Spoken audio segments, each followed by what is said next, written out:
Oh, there it goes.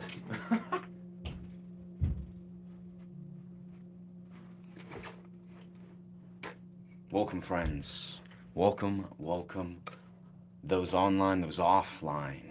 We are, in fact, of course, in a very unique time right now. Right now in 2026, right now in this existence, if you're really paying attention, if you're really looking closely, there is so much unraveling right now, especially right now in this reality, today, the present reality, the present moment. There is so much potency, there is so much trials and tribulations, so many quandaries, there's so much unraveling in front of us in 2026 and in today.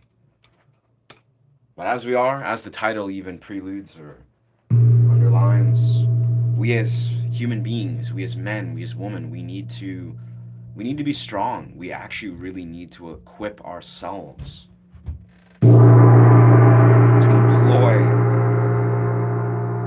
a mentality that is aware, that is conscious, that is observant, that is able to lean into the fundamental core discomforts that we are seeing in front of us. Now more than ever, I think there's a powerful shift that has been unraveling. Evidently, we can feel it. Maybe people, I don't know, I'm not really an astrology kind of guy, but I mean, I appreciate those that are.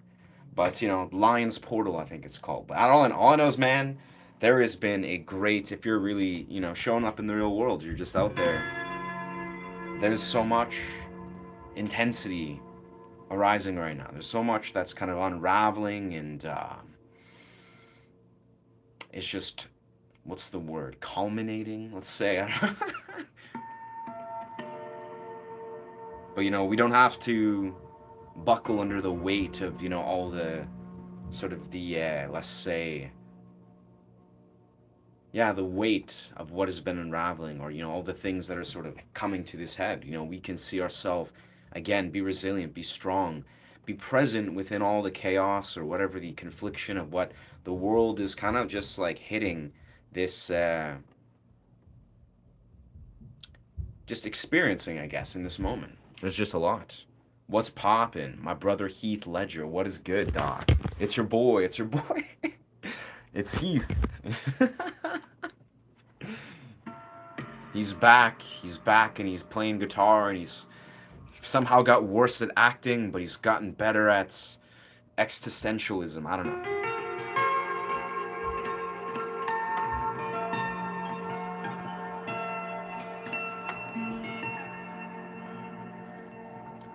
Yes, sir. Yes, sir. That was happening. That's what's happening all along, clearly.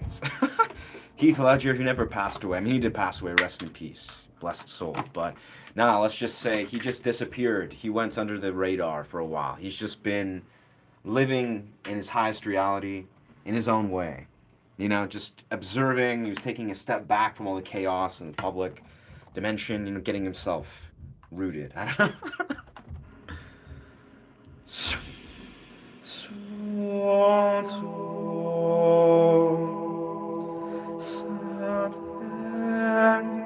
I low key feel like, strangely enough, this is just a random thought. I feel like Heath would have definitely been in a better place if he maybe just sat with some psychedelics. Let himself inherently just take a step back from his intense sort of wave of the spotlight. I almost feel, I mean, that's maybe obvious for many, or for many that are like, celebrities, they're kind of going through their life, and they're just kind of like, just in this intense flux where they're in the Hollywood paradigm, or they're in this really wild materialistic web.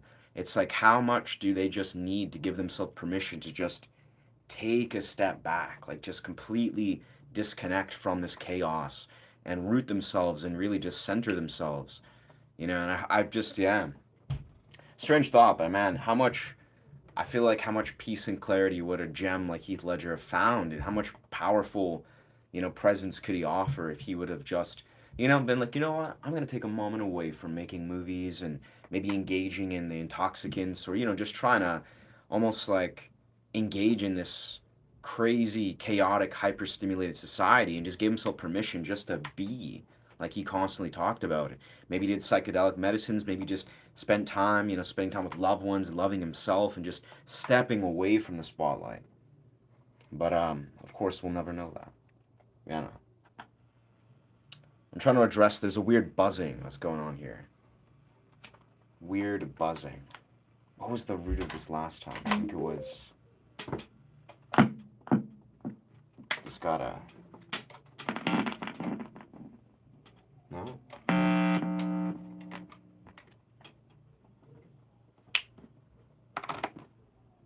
Huh. Hold up. Hold up. Maybe I just gotta replug this entire setup. Nah. There's a weird buzzing happening in the background. Hey brother, nice seeing you here. What's poppin', Larry? Thank you, Doc. DJ. Throwing out some strange, unhinged, compulsive stuff. That's a crazy L, dog. That's some unhinged. I think I gotta just replug this baby in here.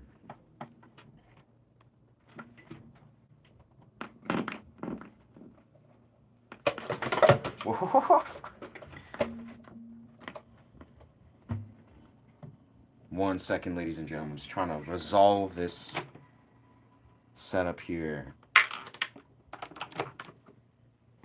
Testing, testing. Testing. Testing. Testing. Weird. I know last time there was just that plug that was kind of flowing through. But yeah, staying safe from the fires up there. I am staying safe. Fortunately, the firefighters have been doing an exemplary job fighting the wildfires. So I actually am like 10 minutes away from one of the wildfires that kind of just started up. But fortunately, I'm safe. The smog is clearing very rapidly, and yeah, it's much better than it was a few days back. But yeah, that's been a major issue for some time. 1 second, friends. I'm just gonna use a separate plug-in here. Yeah.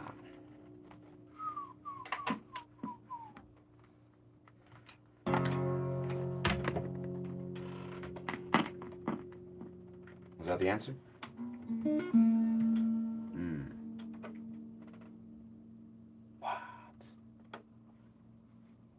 What is happening? Okay.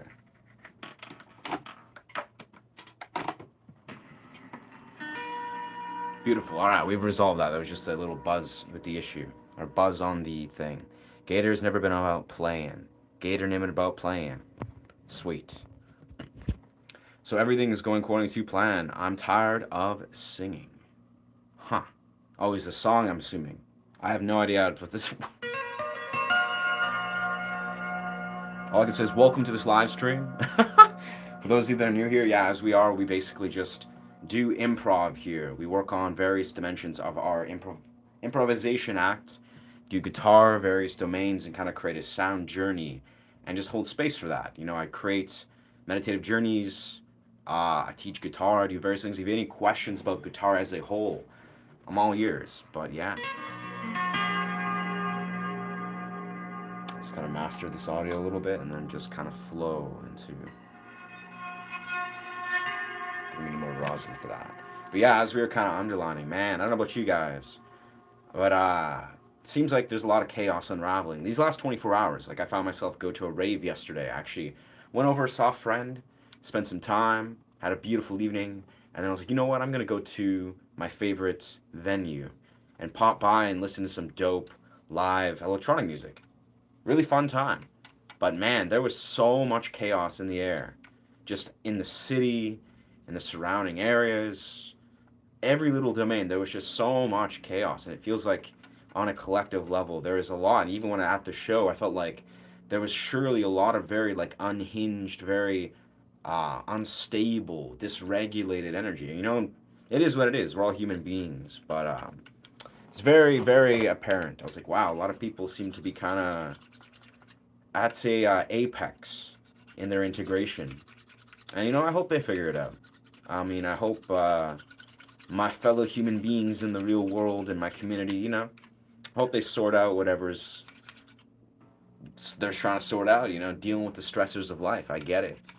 But man, very interesting times. Very interesting times. Yes, he's in Oregon. What was with that? Here in Oregon, the smoke is bad. Wow. So I guess it's more of a worldwide endeavor. Yeah, it's. I guess it's just part of what happens if you live in a beautiful, green climate. You live around lots of forests. They're gonna catch fire. Um, at times. Hopefully, we as humans can only just do our best not to spread those wildfires. But I don't know. It seems to be very, very much worse for whatever reason right now.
Just kind of getting ourselves set up here cordially.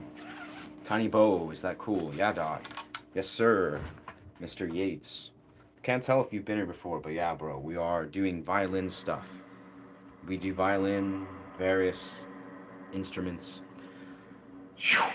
Rooting yourself within your somatic experience, being present with whatever is flowing through in this reality.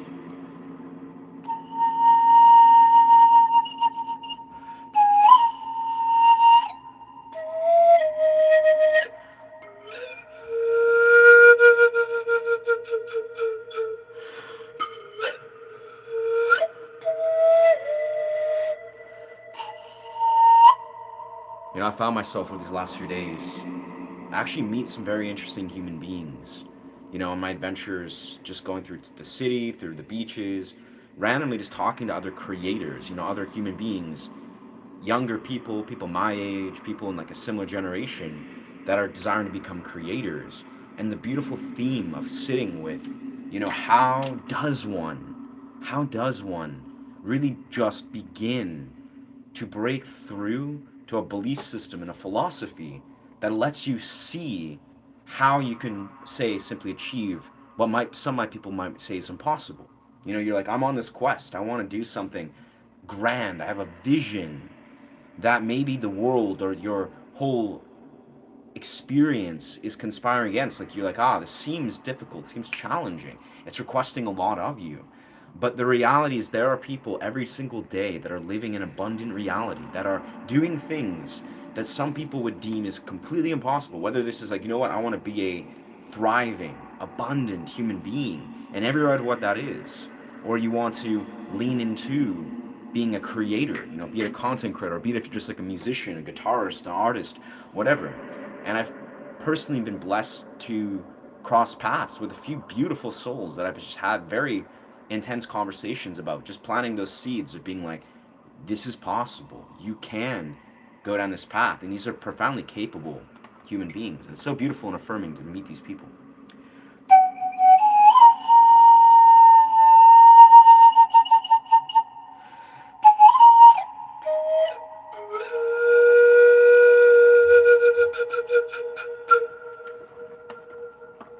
And I hope, again, extending off the message that I titled this stream. Whoa.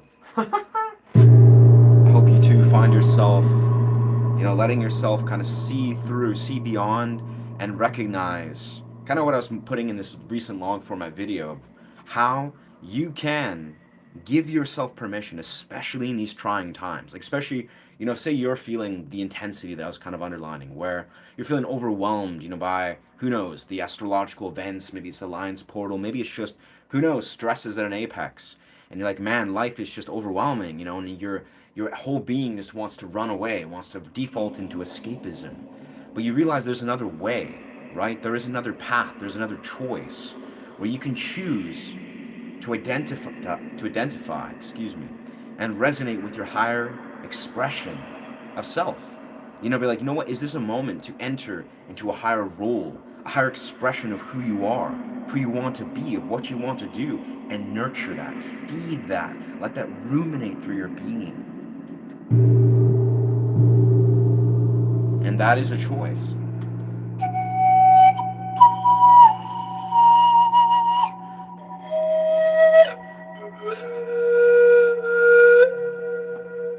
You always have a choice.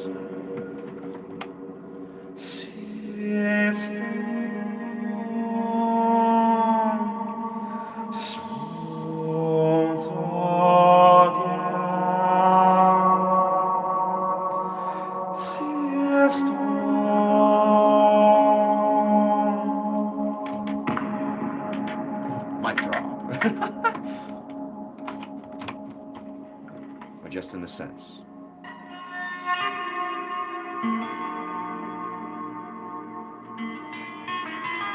Oh, we're out of tuning here. 1 second. Our alternate tuning has done its thing where it just slightly slipped away from its tuning.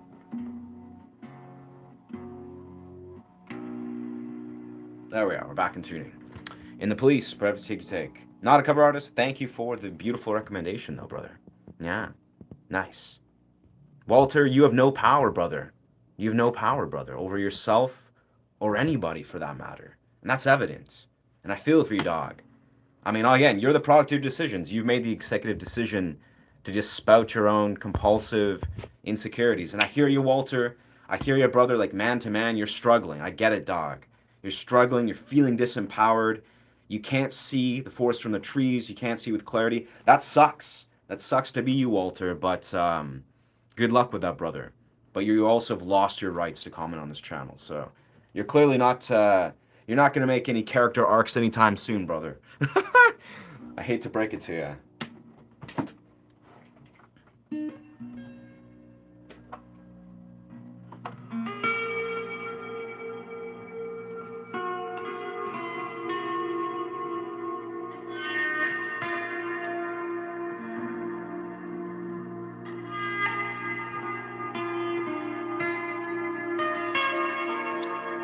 Master our audio just a little bit here.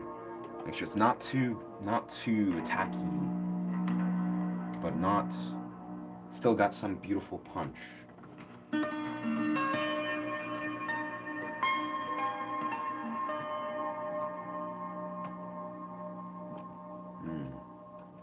Yeah, I think that's pretty good. That's the DI. Less of that.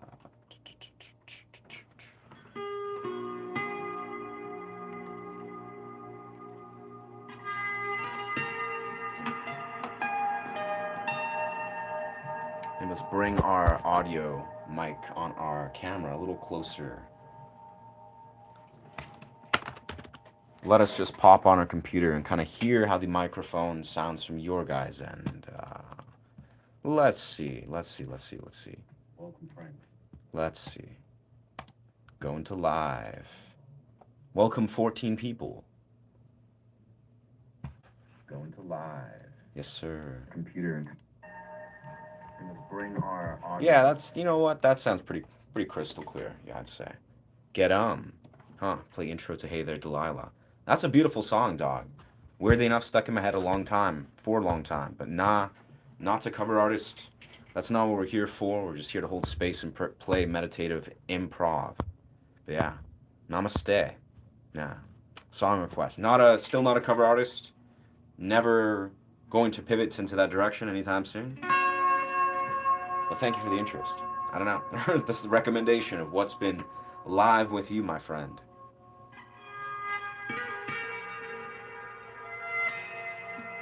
I feel still like it's a little bit faster. That's okay.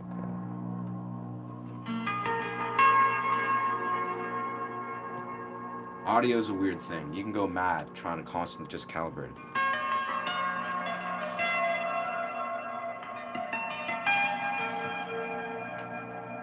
Yeah. Let's see. Words, Tiny Bow. According to plan, I'm tired of singing. Yeah, yeah.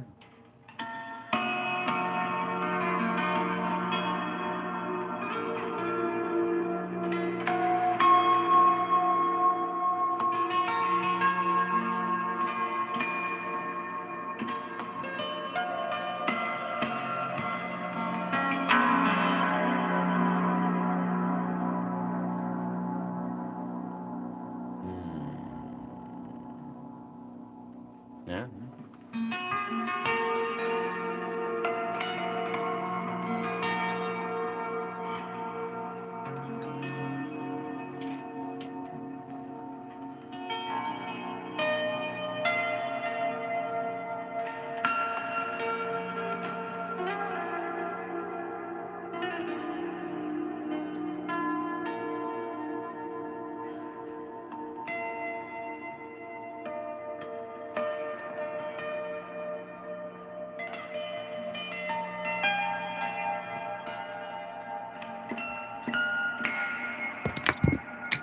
Oh, there goes Matt Rawson.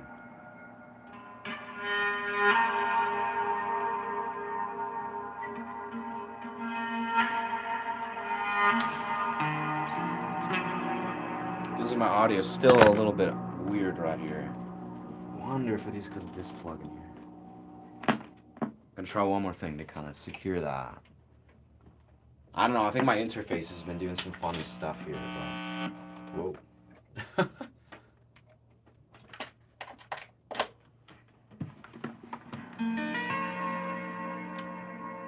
There we go. I think that's proper. Yeah, yeah. There we go. We are in business, I think.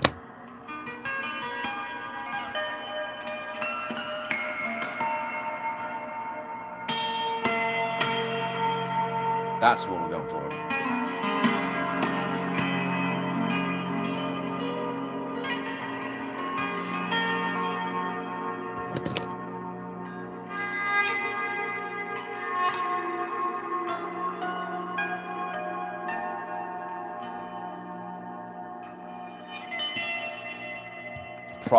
Proper audio. Makes a world of difference. Yeah, can you please play intro to Hey There Dilemmas of that? Hey bro, making guitar sounds magical. Yeah. Indie game developer should hire you as a sound designer. Yeah, yeah. Indie games. I've had a couple people, I think it was a couple months back, reach out about like little projects of sorts. Actually, like yeah, it was a few people that were very nice individuals. But I mean, I think there's a role for that, and yeah, I think I would love to create music for like scores, video games of sorts. That'd be super dope. Like I would be honored to do that. I feel in the future, but it's funny, dog. I feel like as a musician, as a dude, like in the current realm of what I'm trying to do musically and creatively and professionally, I feel like there's only so much time and energy that I can displace, to take on new projects or, take on new visions of like, but this is what I'm going to direct my focus on, set my sights on. And I feel like I'm kind of just in a flow. Like I'm in this place where I'm just surrendering to what is at a peak right now. Like I wake up today, I'm like, okay, what am I really desiring to like pull a thread to bring into my reality? And there's so many different ways of approaching that. But in the simplest thread, I think what I'm saying is right now, I've actually been focusing on one, of course, focusing some shorts that is focusing guitar lessons, making it short, palatable, meditative journeys that are short, palatable, and I'm actually hosting a live meditative journey in my community where I'm going to record it as an audition tape to then audition for gigging in like sort of these like cold plunge sauna spaces and little like freeform gigs. It's like that for whatever reason seems like what I'm focusing my energy on, like in these next coming weeks. So, who knows where that's going to unravel? Who knows how my time, what's going to open up, or maybe I'll fall into certain realms where I'll polish certain elements and I'll come across, people that desire to collaborate or offer me that opportunity? Who knows? It's very ambiguous. Like as an artist, I feel like I'm drawn in so many different directions, but you can only really just honor what is truly comprehensive for your vision or your journey right now, right? And it's wild because as a YouTuber, it's a perfect metaphor. It's like you can technically do anything and everything, especially when you're like in the midst of it. You're like, oh, where should I resume? What should I go in certain directions? And I think it's all about what is calling you the most. Like what is truly aligning with you the most. And that requires like a deep level of like almost artistic listening, like creatively understanding how to make decisions that are somehow comprehensive. And they're also things that you just have often never done. They're things that you're just navigating waters with a bunch of variables that you've never actually managed, and you're just like, all right, well, this is clearly whatever's happening.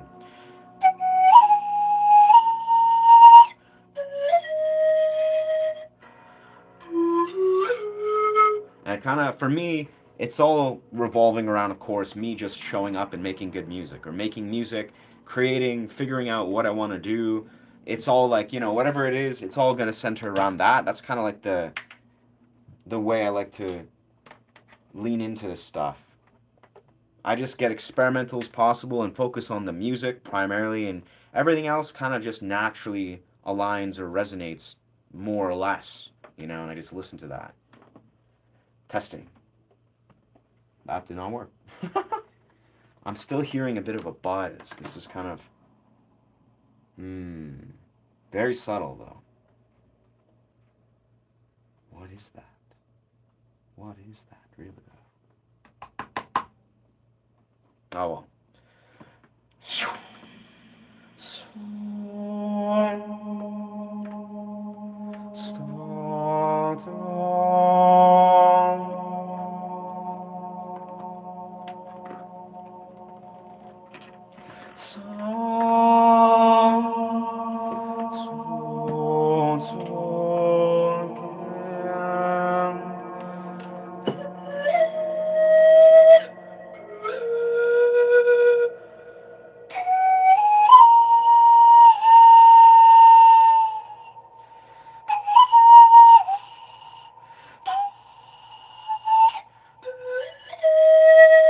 Crazy though, what I did actually yesterday is I don't know if you guys ever heard of, I've talked about it a little bit, Maddie Ashman. She's this brilliant, I think she's from England or something. She's this English, like blonde artist who's like a genius at music, guitar, composition. She makes like something she calls microtonal pop, which is weird as shit, but beautiful. But low key, she basically does a thing where she creates microtone transitions on the guitar. She uses a slider, so it's like one of those like sliders for like Western music where they go like slide on it with this like weird cylinder. She uses this slider to produce microtones on her frets. I've never before recently figured out that's how you can do that. So I purchased a slider strictly to do microtones, to then explore and experiment with microtones in relation to the pan flute, the vocals, and I'm honestly just astonished. I'm like, this is legendary. Like this chick is so talented, and she's very underground, more or less. I mean, she's like blowing up slowly, but it's crazy. I'm like, man, this is a brilliant human being. And weirdly enough, I would have never expected this like quirky, hilarious, microtonal pop chick to be something I would be like directly inspired from musically. And that's what's so raw about it is many pop artists, they seem to kind of sleep on that capacity to envelop intelligent melodic choices and basically just be a full-fledged musician.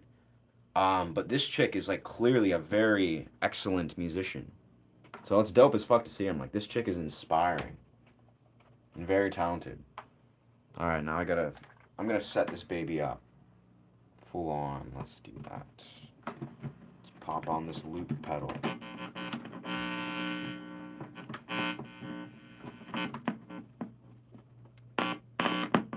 Output, input, output, output.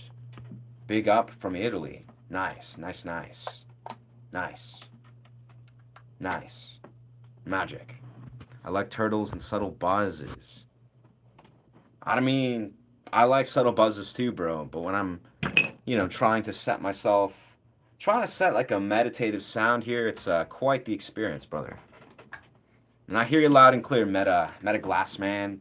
Clearly, you're the guy, bro. You're the fellow that hops around and shoots off unsolicited psychological diagnoses. That's, bro. You're not doing yourself any favors, bro. So I hope you yourself resolve whatever Bullock's, you know, I don't know, tendency to just give off psychological diagnosis. Like that's, bro, that's some crazy shit, bro. Just hopping around, throwing out that term, calling people narcissists. Like, bro, I mean, hey, I hear you, dog. Narcissism sucks. A lot of people, we live in a society that's pretty messed up where self awareness is a rarity.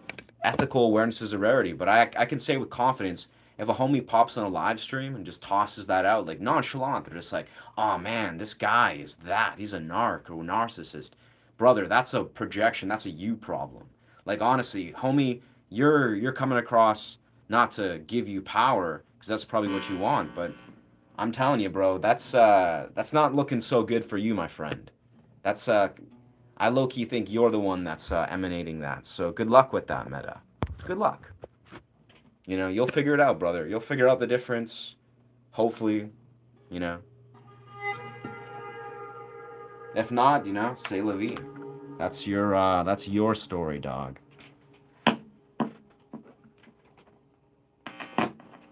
All right.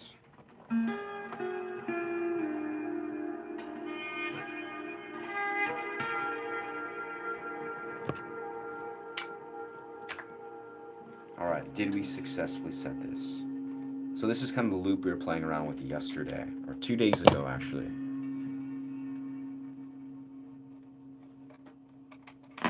Man, my plugin, I might need to get this interface looked at, unfortunately. Okay, that's not so bad.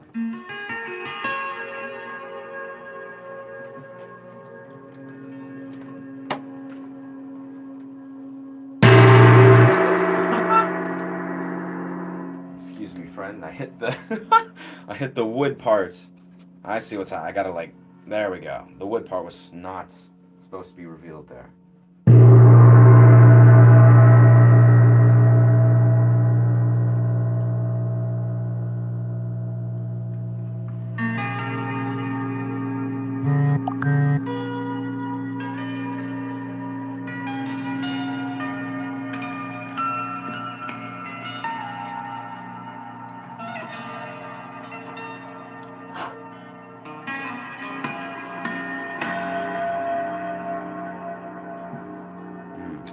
I love this loop that we created the other day. Let's try doing something similar.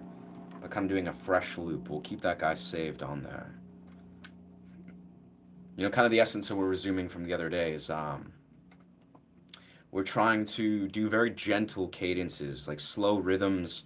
That's very meditative. Just really trying to facilitate a true meditative experience. Even something I was kind of underlining that I myself, can meditate to. I don't often listen to my own music or take a step back and try to just really feel into what the perceiver is experiencing, when you're meditating to say this, like a guitar track or just relaxing to it.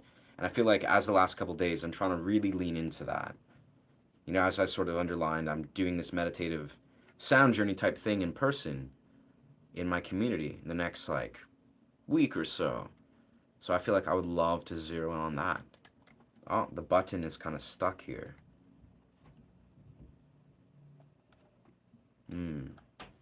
Okay, let's go. Press the button. Oh.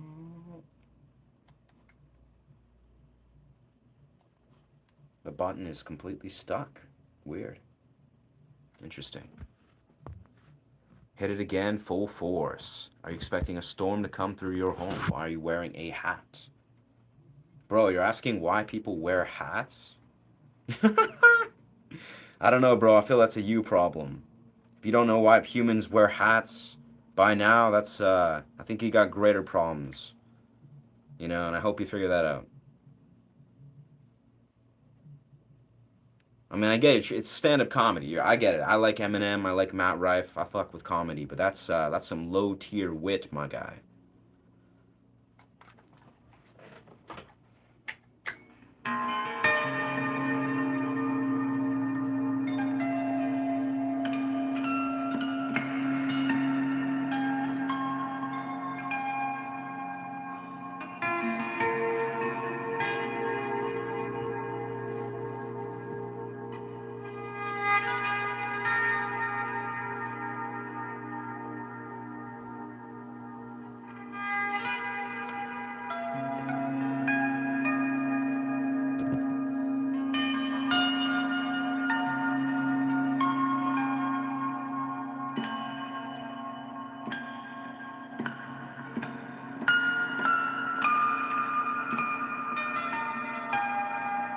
That's gonna be my mortal enemy.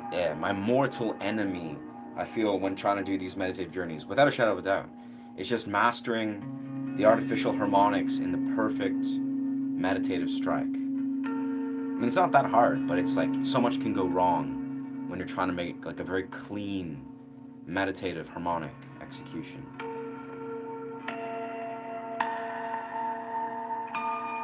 See, those are good, those are nice, but if those go wrong, they sound like shit.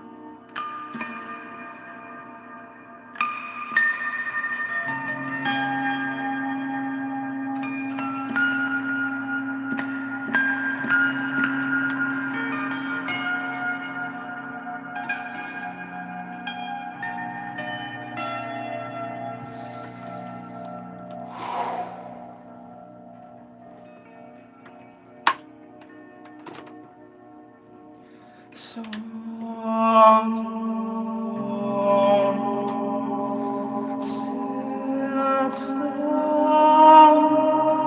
I was way out of tone.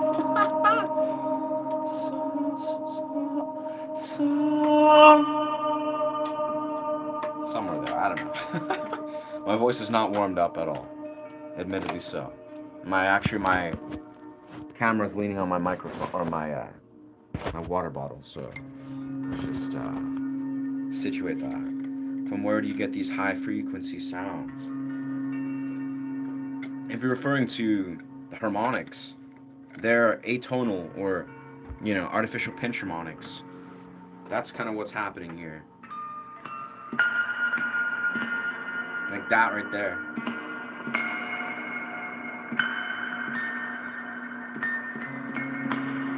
They're weird. They're basically when you take a harmonic, right? You strike a harmonic. But instead of hitting the regular, like that guy, you're doing it on either a microtone or you're doing like an atonal. I guess that's the same thing basically, but they're beautiful. They're very beautiful, but very challenging to do, relaxing. Do I tune in 432? I do often, brother. Yeah. But right now we're in an alternate tuning actually that we created. It's like a drop B. Stay away from the soy. It lowers testosterone. Makes you feel cold all the time. Noted. I'm pretty sure it's a very interesting myth. I mean, I hear you, dog. I think when they're talking about we can talk about that briefly, not like full on, because this is not what we're here for. But I consume soy, the full little blocks of soy, like high quality fresh soy, right? Primarily for the calcium content, because when you drink cacao or you eat lots of magnesium, you need calcium. Soy has an amazing amount of calcium. Now, I think processed soy, like if you drink, say, like soy sauce and it's processed, the kind of sauce, like you drink, like you eat like some Chinese food and you get a bunch of soy sauce, you dump all that. That is definitely detrimental to the health for many reasons. But if we're talking about like pure, like a chunk of white soy, of like firm, that honestly, in my experience, like there's many different things that affect your testosterone negatively, absolutely. And honestly, for the longest time, I believed that exact thing. And it probably doesn't, if it's, I think the argument is it promotes estrogen building blocks, or like it builds, what is it? Whatever I'm not an expert in how estrogen, basically forms, but there's a building block for estrogen that soy helps build. But hormones don't necessarily operate in that simple way. According, that's what some people's argument is it's not the same as if you were to actually experience, estrogen, particularly if you're a female and you're getting it, from all these sort of ways naturally occurring in nature. It's like it has the ability to introduce, again, this is something I'm not like very familiar. I'm sort of vaguely recalling something I studied years and years ago, but as I recall, it's not directly affecting the same type of estrogen that you experience when you're eating, especially fresh soy. Yes, like soy in a processed, concentrated formula, like you pour on soy sauce, that has many negative health benefits. Like that, I think, is the rule of thumb. But as a dude that didn't eat soy, like I didn't touch it with a 10-foot pole for like 5, 10 years. And then I thought to myself, oh, I don't get calcium in my diet because I don't drink milk, quintessentially. I don't eat a lot of don't eat cheese or anything. So I was like, I'm just going to introduce calcium in my diet via soy. And it's a very good source of soy among various things. And in all truth, I mean, I also do various things that facilitate healthy testosterone growth. But I do not have any issues with testosterone, especially not in relation to when I've consumed soy. Good things to think about, though, man. Good things to think about. Why not just drink milk? I'm not a fan of milk. I'd rather drink like almond or cashew milk. I mean, that's my prerogative. I just stay away from dairy as a whole. I can consume dairy. Truthfully, cheese is delicious and milk, it's not so bad, but I just choose to not consume dairy at all. I think it's just not, I don't know. It's not something I think the body processes very well. I mean, it's got, you get some vitamins from it. Good calcium, B vitamins. But I feel like my body functions way better without dairy. Just natural fact. I don't know. We all have different things. Nah, it's good stuff to think about, bro. Nothing can be very unique. Only unique kids. Read more. I don't know what the heck you're talking about, dog, but okay. Yeah. Can I Mongolian throat sing? I can, a little bit. Not very well. I'm trying to get into it, though. Yeah, really trying to get into it. Particularly, like, with the low tones on this preamp mic setup. Kind of just like... Gotta warm up my voice, though. My voice is not warmed at all.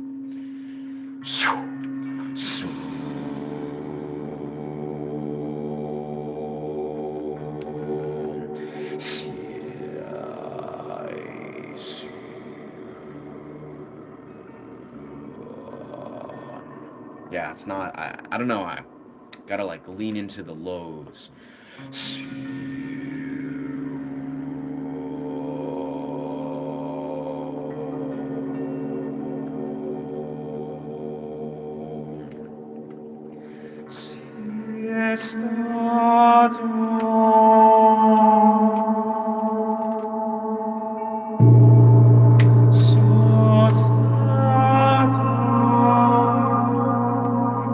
I've been enjoying, though, this particular...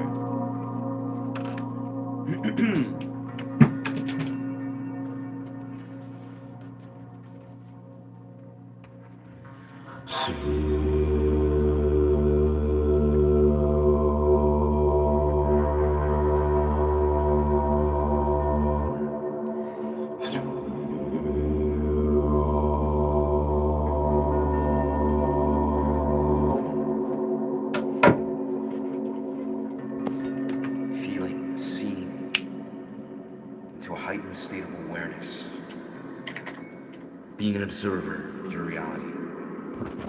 Oh no! Oh shit! My hat hit the phone. That's my bad. Let's maybe pop this down here. Stay away from the soy. Lowers testosterone. Makes you feel... Okay, that's, old comments. That's interesting about the cold thing, bro. Honestly, let's get my tripod. Place this in a tripod.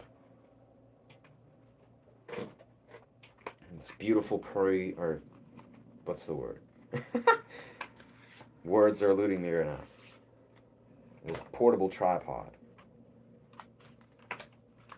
you guys can get a perfect curated angle here.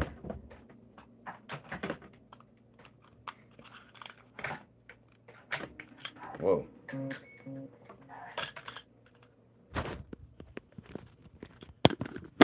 Whoa.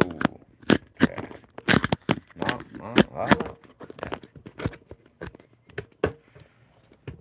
It's always nice to curate angles and light setups.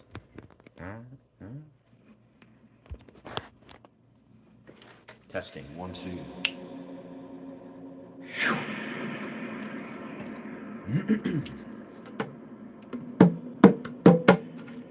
Let's see how we can do this.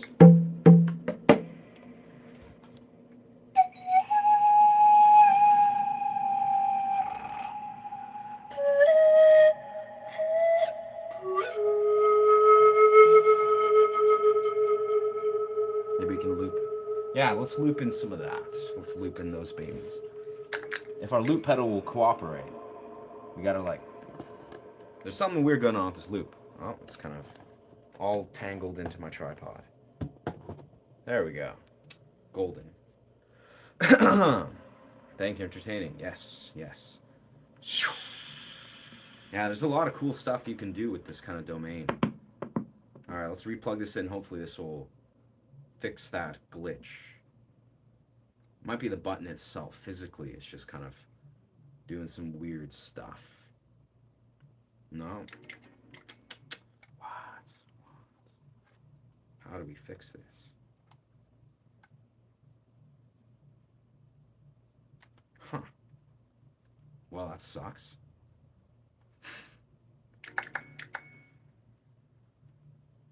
There's gotta be a way.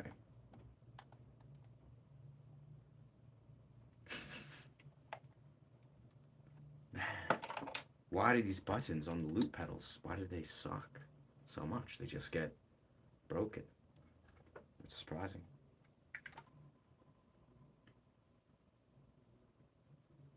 Huh. Just doesn't want to do the thing. Doesn't want to go down, doesn't want to go up.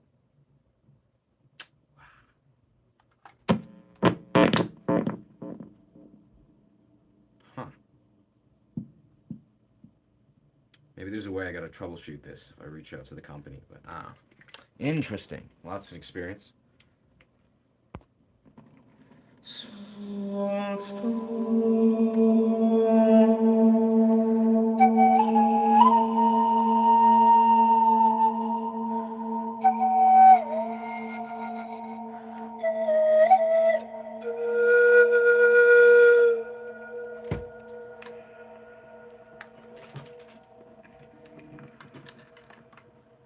Seeing beyond to a heightened state of awareness, honoring stillness within your reality.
Some mistakes left, right, and center.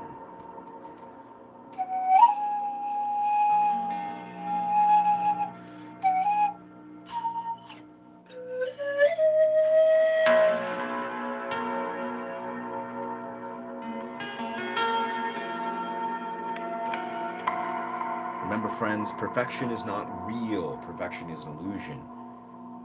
It's okay to fail, to make mistakes, to completely just fuck up. It's true. It's a true story. Especially when you're on a live stream or, performing or whatever you're doing. I mean, you probably want to practice, warm up, do sound checks, typically. But also, no one's perfect.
Oh, I see. My computer timed out here. Well, that's fun.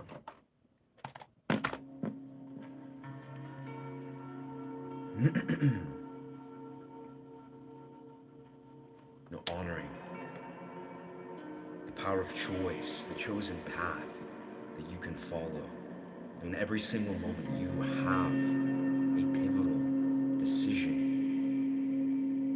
to choose to lean into love or into fear, to choose to expand or to contract.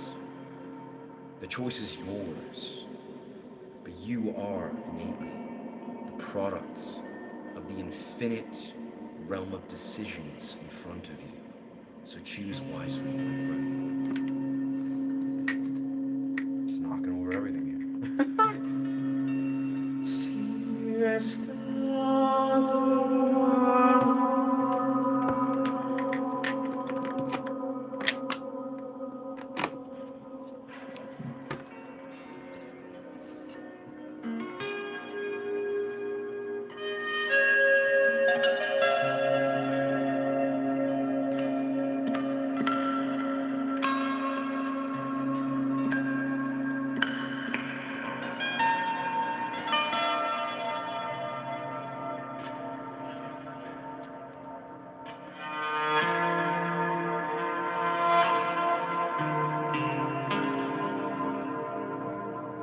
Let's try kind of doing what we typically do here.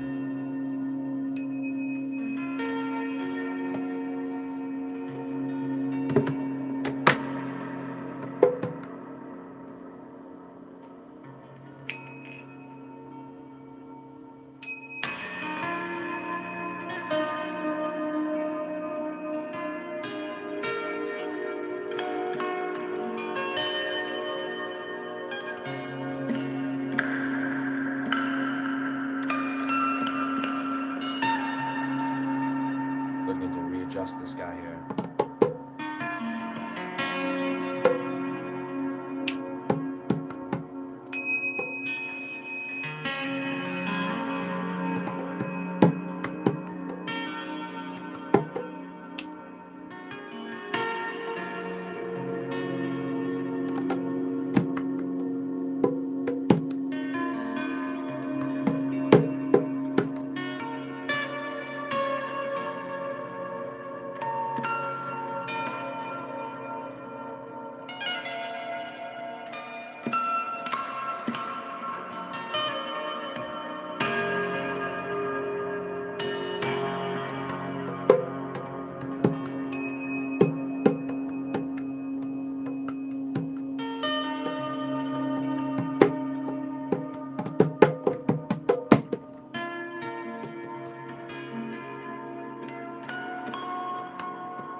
quickly replace this thumb pick here. Give it a little more of an angle here.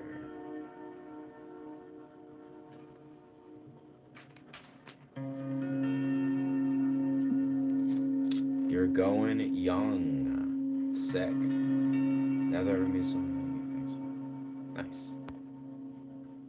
Oh, he says a song, I imagine. I have no idea what that is, brother. Not a cover artist. Not a cover artist. Still not. Never. Not going there still. Not in that direction. No, thank you. All the power to you. We are just here. We're still out here. Cultivating original channels. Just doing that thing, bro.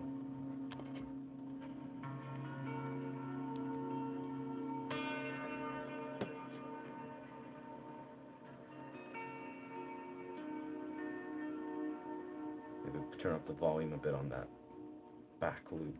I don't know that one.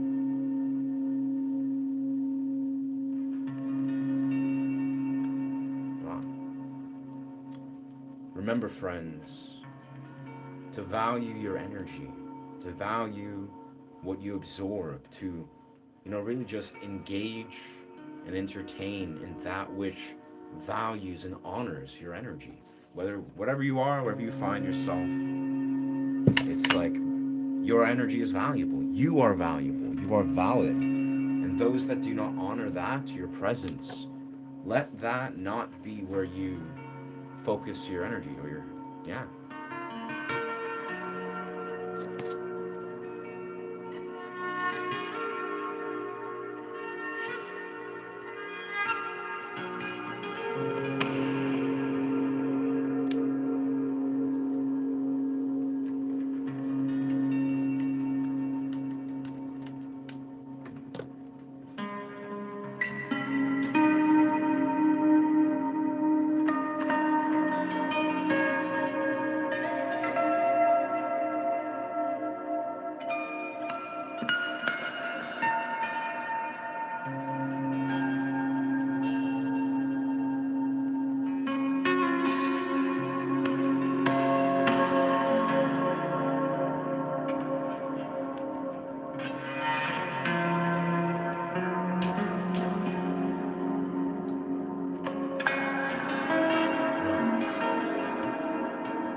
Come on.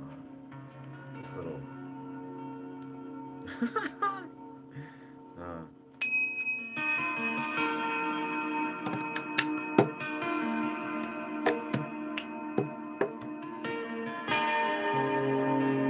It's presenting some little challenges, but this is nice.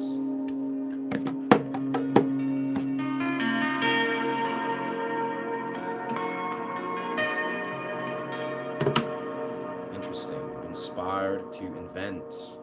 Thank you, thank you, thank you. Hello, Ashay, Curve, Amash. Nice. Welcome, brother. Welcome, Billy. It's good to see you, dog. Thank you, Leia. You've inspired me to invent a Scyther ring. An EBO that you can use with only one finger. Wow. Wow.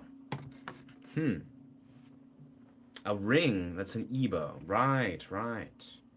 That sounds great, bro. That sounds really great. I mean, in all truth, I've kind of expressed, I think EBOs are super dope. I've never really used them, but as a violin bow, like the thing I noticed with a Picasso bow, which is, has its strengths, has its weaknesses, but it's a violin sound. It's not an EBO particularly. Like, EBOs are beautiful though. Like, they do such beautiful sounds. Like, it's like a sustain pedal basically. But a violin bow is really like, it actually is that raw horsehair interaction on the string. That is like a violin. So that's pretty cool. That's a very nice sound that I like producing. Man, this Tingsha is not doing its thing. This kind of works. I'm just swatting it and it just fails.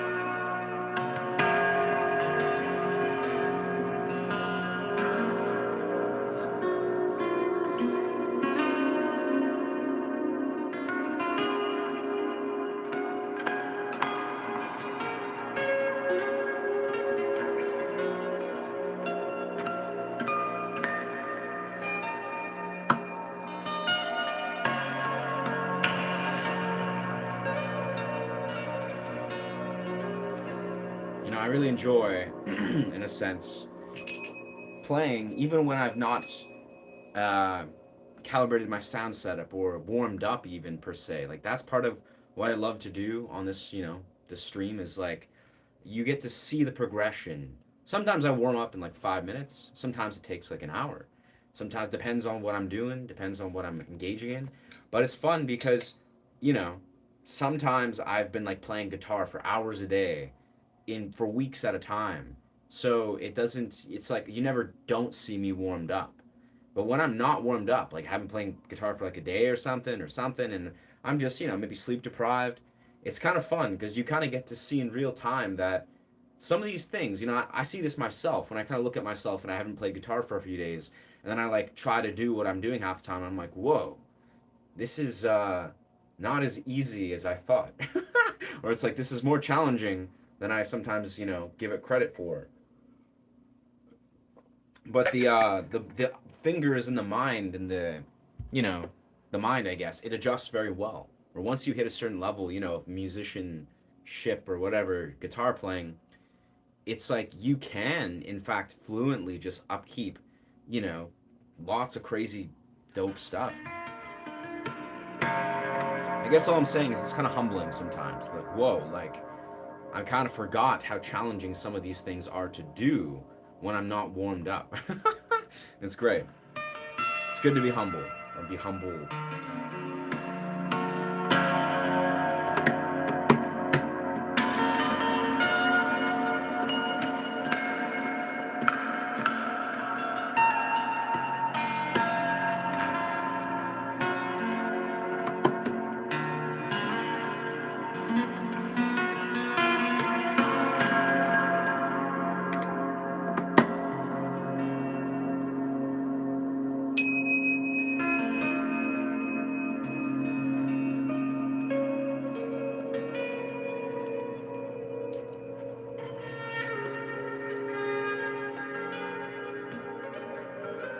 Oh.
What team is that rogue jersey? NBA jersey.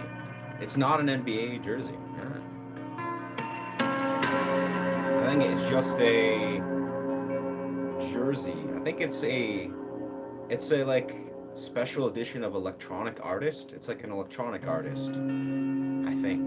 Or no, an electronic. It's a brand that creates jerseys for electronic music artists. I don't know. It's like very. It's not a jersey for a team. Yeah.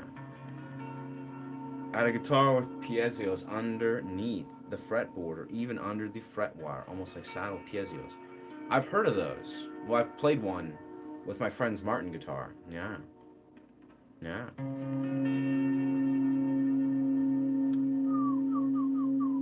Hello, Phoenix. What's good, Phoenix? Welcome.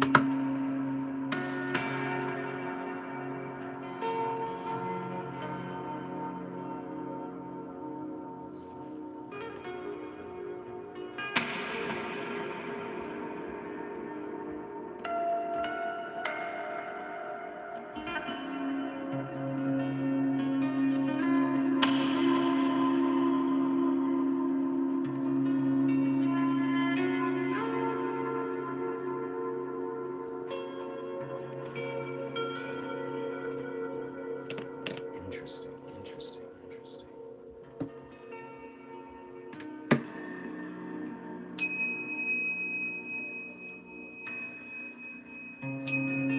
I feel like I gotta find a good way to hang this thing shut here somewhere. So it's not as in the way, it doesn't have the potential to bounce around.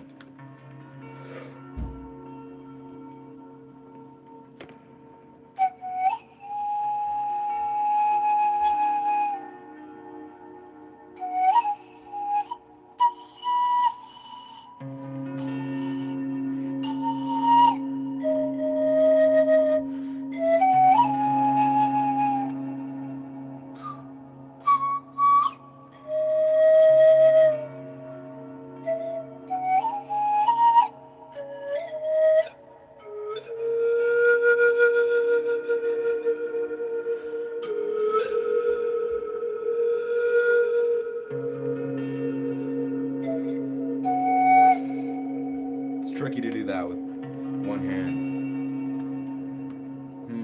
How can I do this?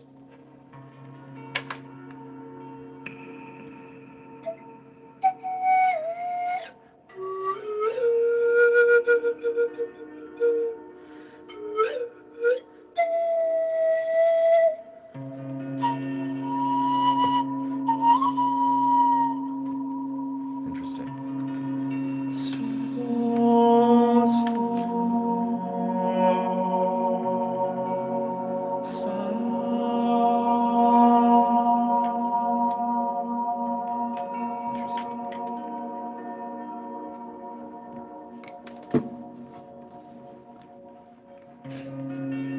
Put the guitar down.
It's kind of muffling the microphone a little bit.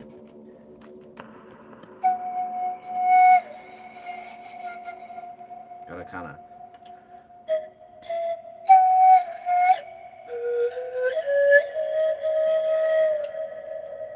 maybe I should just use my mic stand. Actually, I have my mic stand, but I'm using it for my light setup here. But maybe we just change the light setup for a second. Yes, it's all about variation, variability. And then use the mic. Of course, why not? It's what it's designed for. Stand.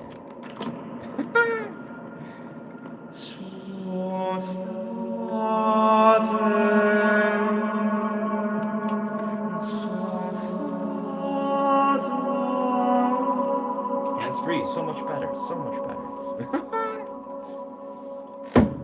Oh.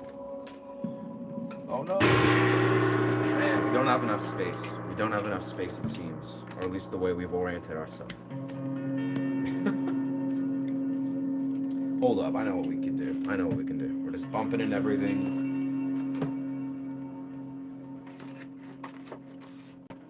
It doesn't have to be this way. It doesn't need to be so compressed. We might just have to reorganize a lot of our setup here.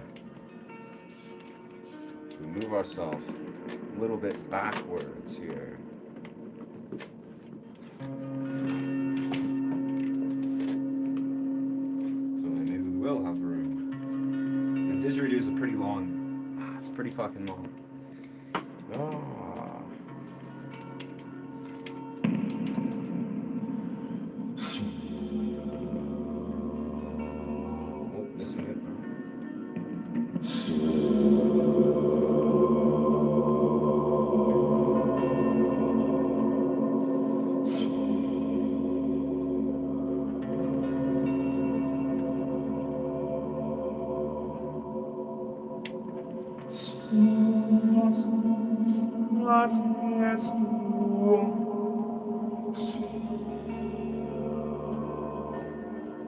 Yeah, it's kind of working. It's kind of working.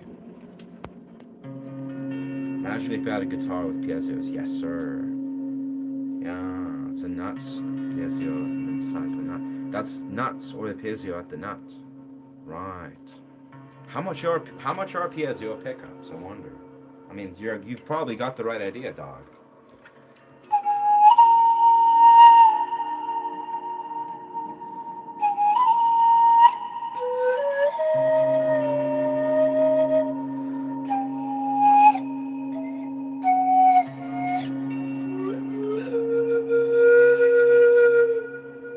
That's so much. It makes so much more sense. Mic stand.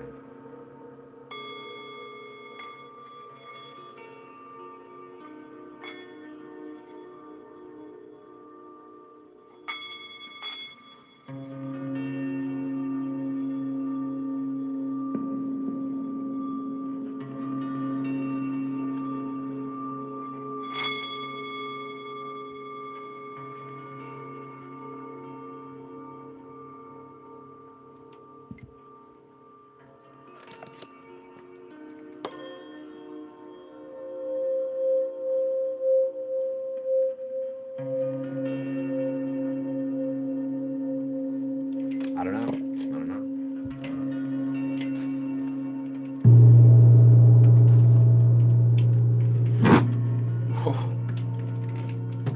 Our chord setup is an atrocity, I must say. Wow, it's all just locked in different. It's all just tangled and locking and interlocking. That's okay though. There, that's basically what we do.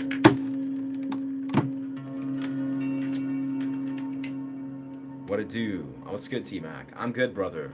Life has been kind, I would say. You know, living in this reality, being human. We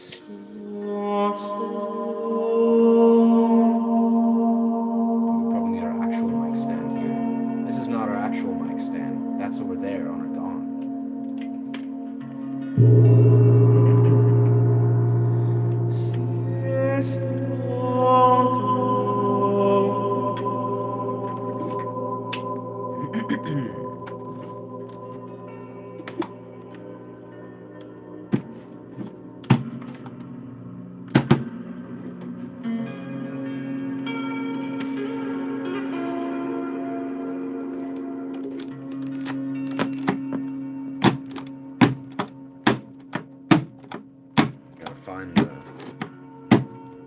Maybe it's the sand. There's a bit of sand. Ah, yes. The sand from the beach. That makes sense.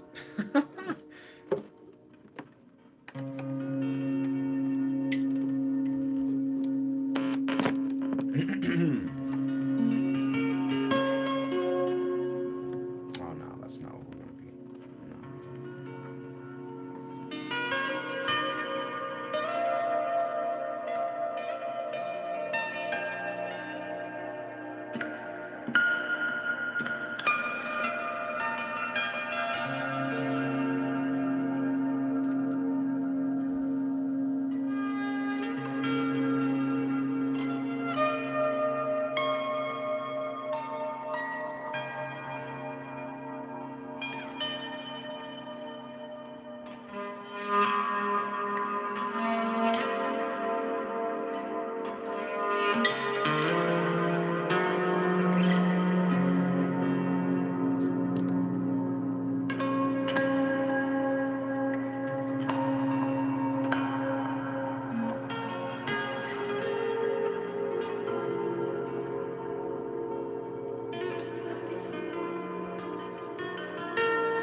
Of course, the missing link we may need to integrate soon is, of course, just our MIDI pedal, our MIDI board, which we've been kind of sleeping on. We're just like, yeah, nah, we don't need to do MIDI stuff. We can keep everything external.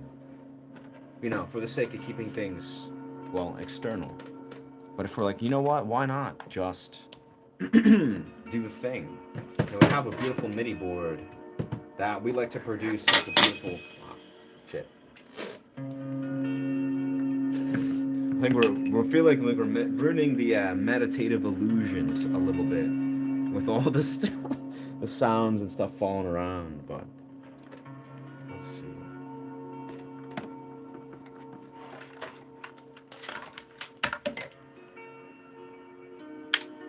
But I guess that's the truth, friends. You gotta be non-meditative sometimes to really lock in, to figure out how to facilitate the best meditative experience. And you gotta just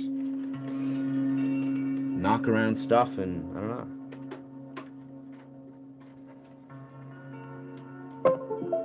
There we go. Let's maybe see how this weaves in here. We're in a weird-ass alternate tuning, though, so that's also the case. Support for your program. No, I don't want this. No. What? I don't want that.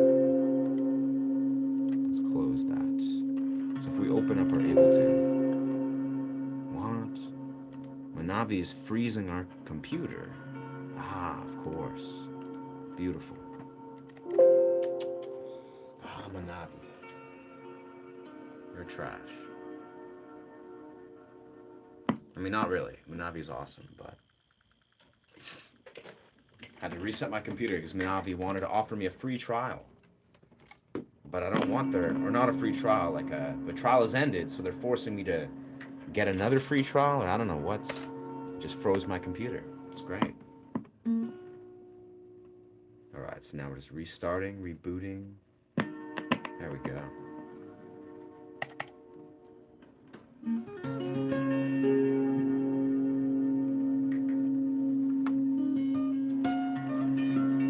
What?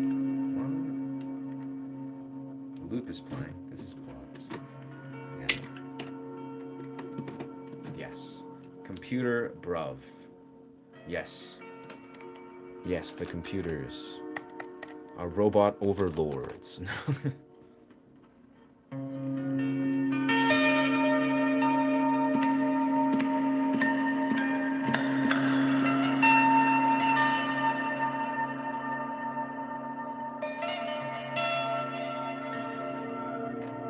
So we are in our alternate tuning. So as we are, if we're like, you know what, let's use Ableton and do some exciting Ableton stuff through our MIDI board here. We're probably gonna have to enter our standard tuning once again, which is very, very possible. But then our loop pedal is stuck here for whatever reason. It's gotta be a way to, yeah, very weird. Could recently learn some songs. I enjoy singing the guitar. All right. Yeah, you gotta do what feels good to you, man. Like, genuinely, whether we're talking about music or whatever it is, if, you know, The whole reason we as artists or people just do anything is, for joy, for fun. If you're not having fun, then there's something amiss, I would say. Or just, yeah, for passion. Okay, where is this? Yes, Ableton. Yes, let's go. It's opening. Yes. And we got a rig. Yes. Native instrument. No, we don't want, yeah. So this is where we would like to use a synth. We'll use the violin synth, I believe. Strings. It's strings. Synthetic strings. Instruments. Instruments. Strings. No.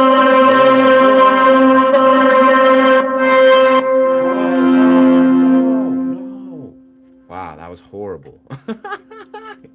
So synthetic. So fucked. I'm sorry for your guys' ears. I'm sorry.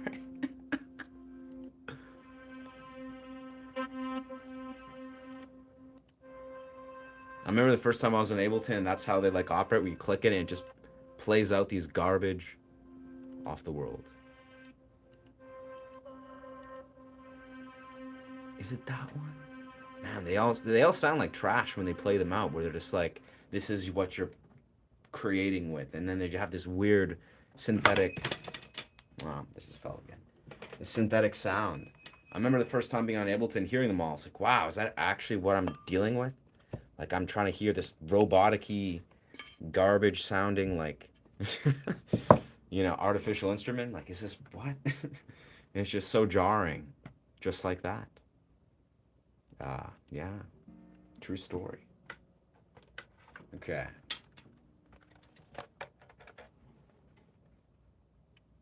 But of course, that's not how it actually is. That's not reality. In reality, it sounds beautiful.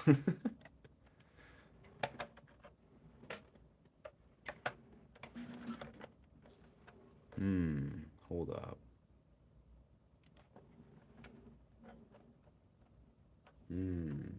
Oh, yes, I see what happened here. Man, I'm just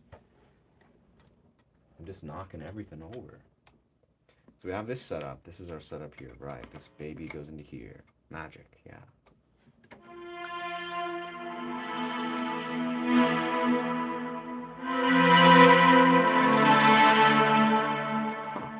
A lot more mastering properties.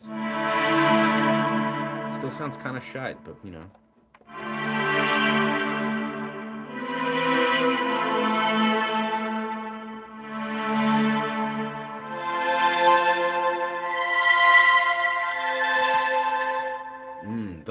those are the notes we want. That's the reason why we're using this freaking MIDI board. I'm headed to the Guitar Center today to play some nice guitars. I feel like it doesn't have to seem a nice way. It doesn't seem nice when I play and sing, and I wouldn't want the guitar. Huh. Yeah. To play some nice guitars, I feel like it doesn't seem nice when I play and sing, and then I wouldn't want the guitar. Yeah, that checks out. Yeah, I love going to Guitar Centers myself. They're just so fun.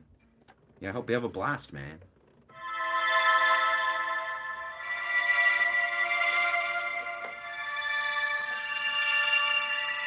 It sounds so overwhelming, man. But it's, huh.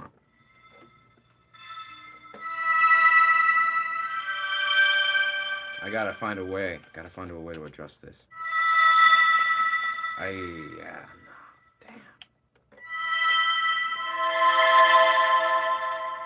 damn.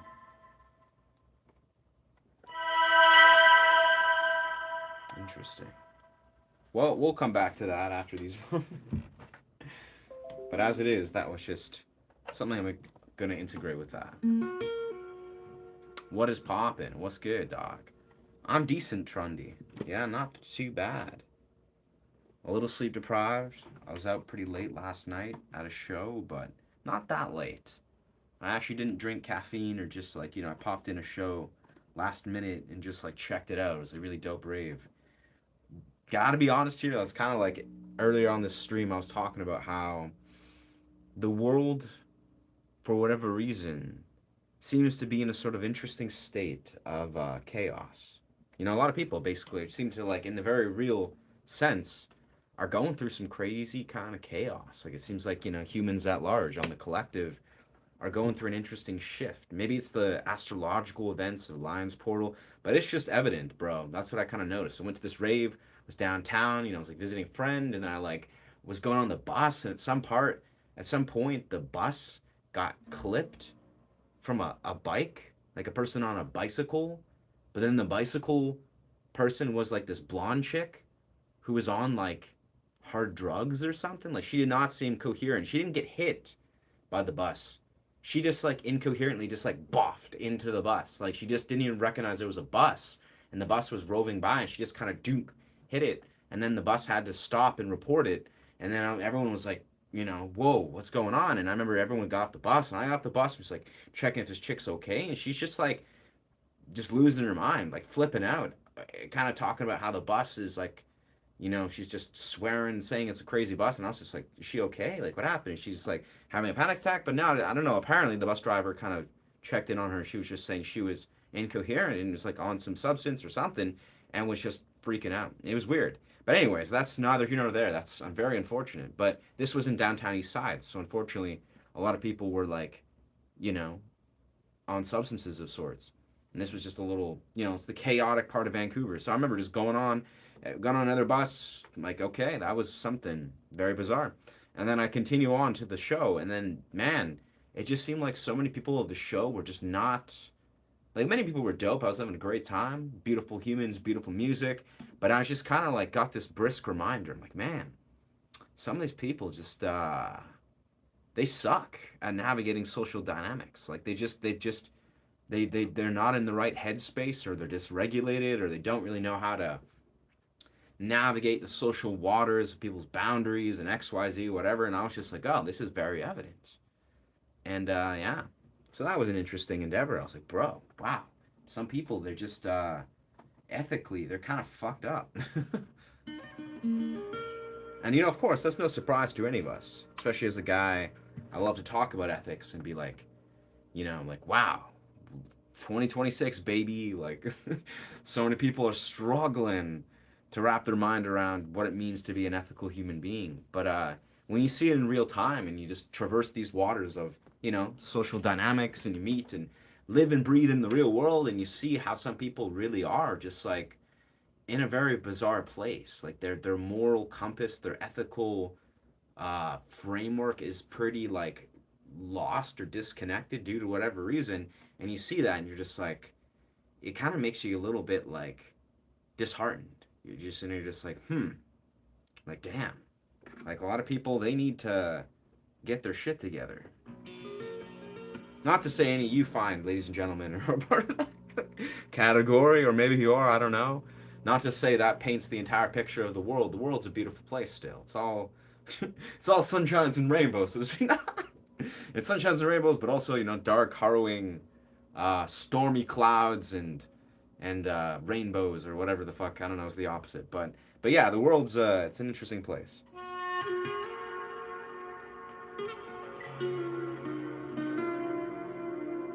And sometimes you just get a little dose of that. We're like, damn, maybe it's the astrological event. Maybe it's just the time a lot of people are in where they're navigating the stressors of the world and not doing so bueno with that. But it's evident when you're just like, like there's a lot of chaos, a lot of dysregulation for whatever reason. And yeah, I found it very evident. I was like, this is kind of fucked. And again, for me, it's a little different. I don't do substances, or don't drink or do drugs, and I'm just like, I'm sober. I go into this, I go and hang out, and I go to the nightlife and the party spheres, and I'm sober as the day I was born to this earth. And I'm like, I can see these things very clearly. I'm like, like this is, yeah.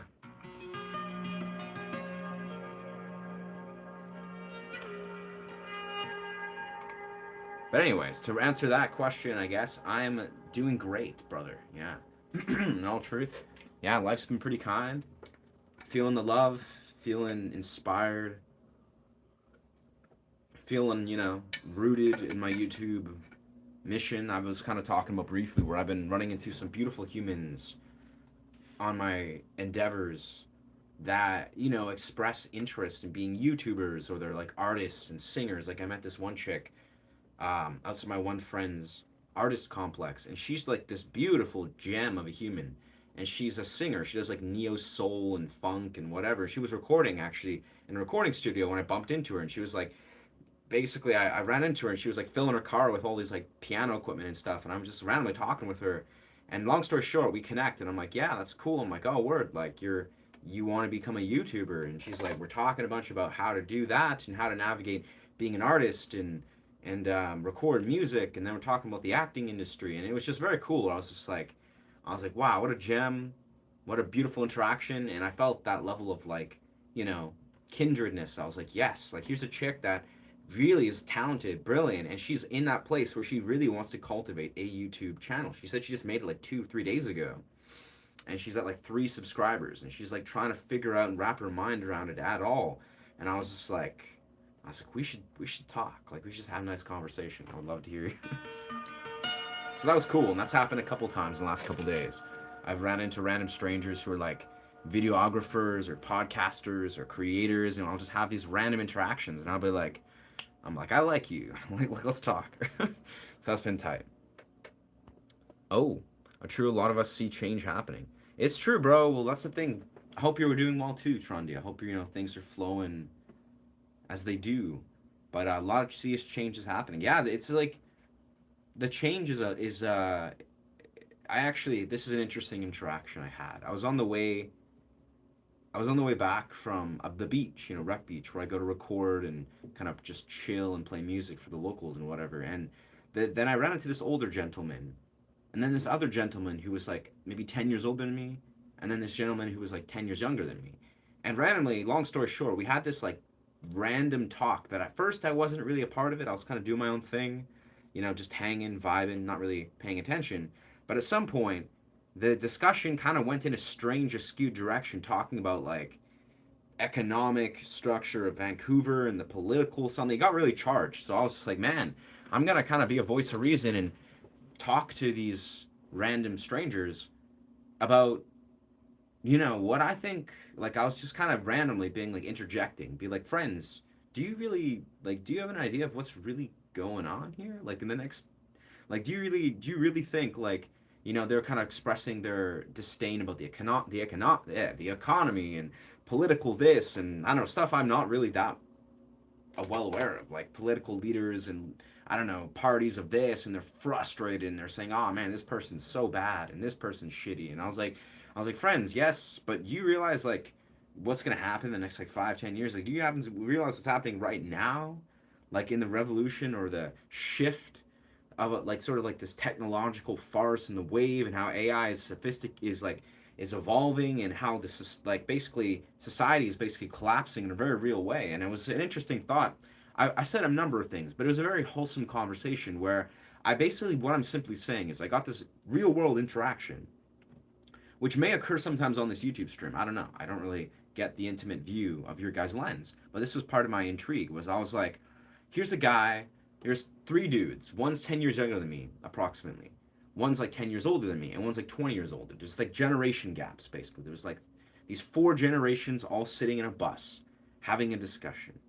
And I, for some reason, felt, I wanted to kind of facilitate a little voice of reason to sort of, see where everyone sat within it. And long story short, I realized there was a massive, let's say, a level of confusion of perspectives of what actually is the root of what's going on right now in the eyes of the younger generation fellow who just chimed in for a bit and he had to hop off the bus. And then there was the older fellow who was like really frustrated. He was like an interesting dude. He like lived in the Rocky Mountains, and he said a wilderness village, and he worked on the mine for like 20, 30 years, and he seemed like a very like youthful dude. He seemed like very hell-bent on saying the economic structure and the political structure was like the root of all this stuff and blah blah blah. And I don't know, long story short, I realized there was a bit of a divide on how these different generations were perceiving what was going on in the world. And I just kind of chimed in, was just like, said my 2 cents, and was just like, I don't know, guys, I think this is what's actually going on. And weirdly enough, everyone was like very polite and very agreeable and really enjoyed the talk. But wow, it's just like the real world, dog. The real world. Some people don't necessarily, for whatever reason, bless their heart, they're kind of trying to navigate what's really going on in the world, what's really the root of what's going on. The root of the struggling and the suffering and the disdain or decay or whatever. And yeah, it seems that different generations have different perspectives. And yeah. But anyways, that's neither here nor there. I just appreciated that talk. I've appreciated the real world immersion. I've appreciated people showing up. And amidst the chaos, what I think's been present maybe the last 24 hours, it's a Saturday night. There was a lot of people and a lot of things going on in the downtown Vancouver place, which is historically chaotic as fuck. But it was extra chaotic, it seemed, yesterday. And I kind of took that as a sign of being like, I think a lot of people are in a very intense shift right now. And if we as humans, kind of like what I was talking about like an hour ago, if we as humans can be present, if you're like, there's a full moon or there's some sort of astrological shift, you feel tension in your body or everything's overwhelming maybe. You're like, oh man, life is like crashing and burning in front of your eyes. If you can make the executive decision to try to sit with that and make intelligent decisions that regulate yourself and more so honor yourself and tap into your higher expression of self, basically see like a higher purpose of being like, even though the world may be at this like overwhelming point and you might feel overwhelming and you gotta like almost give in to that overwhelm, you don't have to, right? You have autonomy, you have free will, you have ability to really just embrace that. Food for thought. What is that team's, the NBA jersey? That's interesting. The second person that asked about that. It's not a team, actually. This is a jersey from, what is it? I think it says on the back here. It's an artist. It's an artist jersey. There's an electronic music artist from Shambhala that has a vendor booth. It's a thing called Set for Life. And they make them from different artists. And I think this is just an artist jersey. Yeah. Honestly, I don't even know. It was gifted to me by a friend. So it's not an NBA jersey. It is NBA. Like, yeah, it's got the little NBA sign right here. So I guess NBA, they got the endorsement or somehow. I don't know how that works.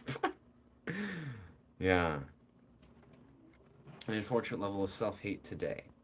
Oh. I remember when I was avoiding the bus and I was struggling, I walked like 50 miles to avoid it. And I felt it was sort of an analogy for most people today. Yeah, that's an interesting thought, man.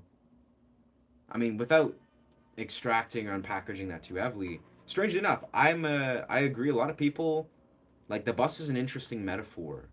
I don't really think about this a lot, but why not? It's like the bus I found is like, sure, people should go about, and if you want to drive a car and you find practicality in that, not everyone has the beautiful transit system that, things like cities like Vancouver have. We have one of the best transit systems in the world. And it still kind of sucks. Like objectively, there's pros and cons, but it's a great system.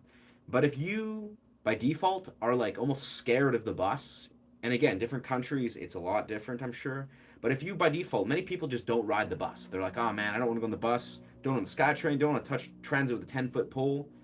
SkyTrains honestly are just the best. Truly, they're like better than buses a millionfold.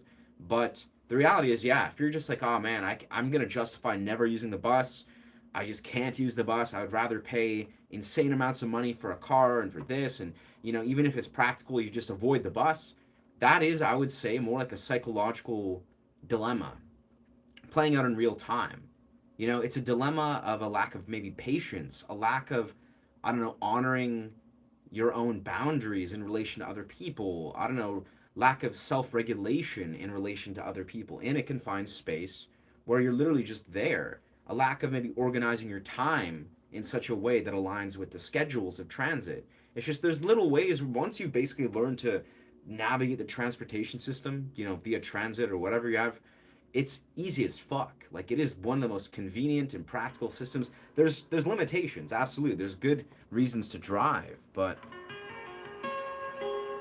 long story short, I guess I noticed there's some people that basically almost have like a fear, an irrational fear.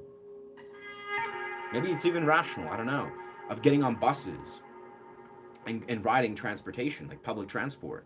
But as a guy that relies on it pretty much solely, I find it's excellent. It's easy. It's very easy to navigate. And once you understand how to navigate the ins and outs, it is very effective. It's great. But yeah, I don't know. C'est la vie. And I don't know, bro. I don't know if there's self hate.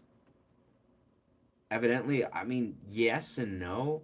Again, this is the way I kind of tried to interpret it. Is what I'm noticing, and this is just my own lens, because I am my own entity, I guess, that sees what I see. There's a lack of um, morality. That's the essence of what I'm. It's like almost an apex. Again, I went down to the downtown east side. I was in, the nightlife area, sober, and I went to see a friend and was spending my time with her. But eventually, I just went to the show and was wandering around, traversing that area. And I noticed that for whatever reason, last night there was like a profound surplus of immorality. Like that's just the simplest way to say it. Like there was like ethical quandaries left, right, and center, which is probably not, that's welcome to the real world. But like I saw it in an amplified sense. There was like moral quandaries everywhere, and if you're paying attention, of course, this shit happens here and there. But it felt like it was for whatever reason there was just chaos. There was just moral quandaries just left, right, and center, and it blew my mind. I was just like sitting there being like, almost feeling like an immense amount of accountability to be like, you know what, I'm gonna try to, say this or interject this or see if this person's okay. Like, oh, is this what's going on here? See that, this, and it eventually got to a point where I was like, this is so out of my hands. Like people are just they're drowning under the weight of their own sort of like, I don't know, their own perpetuations. But yeah, and I hope you let yourself see beyond whatever self-hate or stuff that you're seeing, in other people, or just reflecting. And yeah, bro, just like, because there's surely much more going on in this world than self-hatred, or just like wherever in the YouTube sphere. So let us return that was a thought and a half, but let us return back to our music here. That is the way, Ashay. Hell yeah, brother. Yeah, yeah. Linkin Park. I love Linkin Park, but I have not a clue, dog. I think depends on the parents and what generation they are. Yeah, yeah. There can be times where sometimes a lack of rightness. Yeah. Ashay movement. Ashay. Ashay movement meaning. You see, it's an interesting statement. Ashay, obviously, where if you're not aware, it's an ancient word. It's mainly like African Yoruba. It means like I understand, or it's like the energy behind rituals, or I means like an authoritative word, or the power behind actions and rituals, and it means many things. And I think it means something similar in Brazilian language, like it's like I understand and revere you, or something of that nature. Yeah, in Brazilian. But in essence, a shame movement is more relating to the movement of energy, and more like the movement of energy behind rituals, or like the divine context that you connect to. And as it is, it sort of has a double meaning where it's just a handle I chose because I was like, a Shay movement, because I often love to move energy, be it like dancing and creating portals and whatever. So I was like, it's a Shay movement. But it also, I think, again, the double meaning more so is it's a movement. It is a movement. A Shay being connecting with the divine context of music, or the vibrations and resonance patterns behind music. That's what a Shay is in this channel, in essence. It has many different purposes and meanings, but yeah, so a Shay movement is more about like, it is the movement. Like, this is a movement, it's the community movement, but it also is referring to honoring movement, the circulation of energy, however that appears, and how that connects to a Shay, the concept. So I don't know. I don't know if that makes. That's kind of, again. It takes on its own meaning, as it should. But the origination for me has a deeply significant meaning that goes in many different things. Yeah.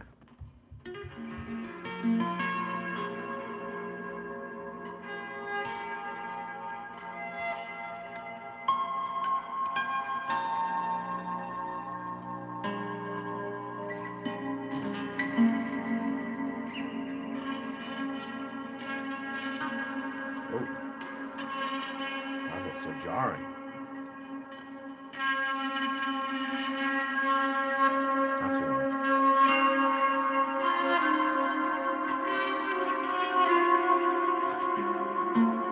See, that's what happens when you do the Picasso bow wrong. Is that little, you hear that like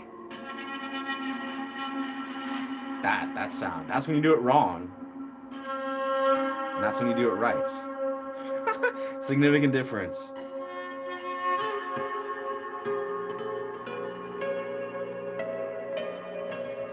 Significant difference.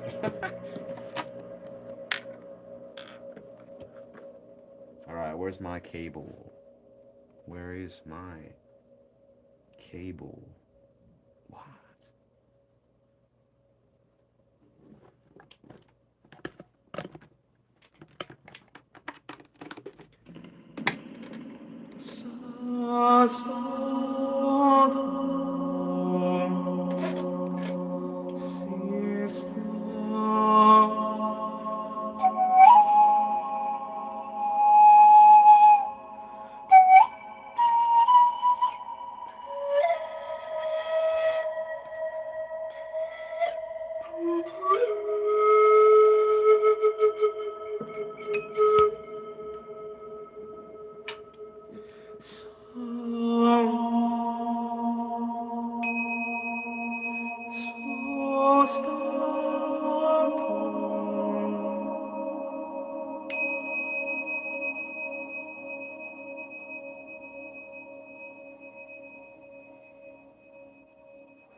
I would like to eat American food. I wouldn't like to eat American food. Ah. Another dilemma is the U.S. is the food banks. Free grocery store might complain about their food is expensive. Right. Lack of self-care and lack of righteousness, the same thing.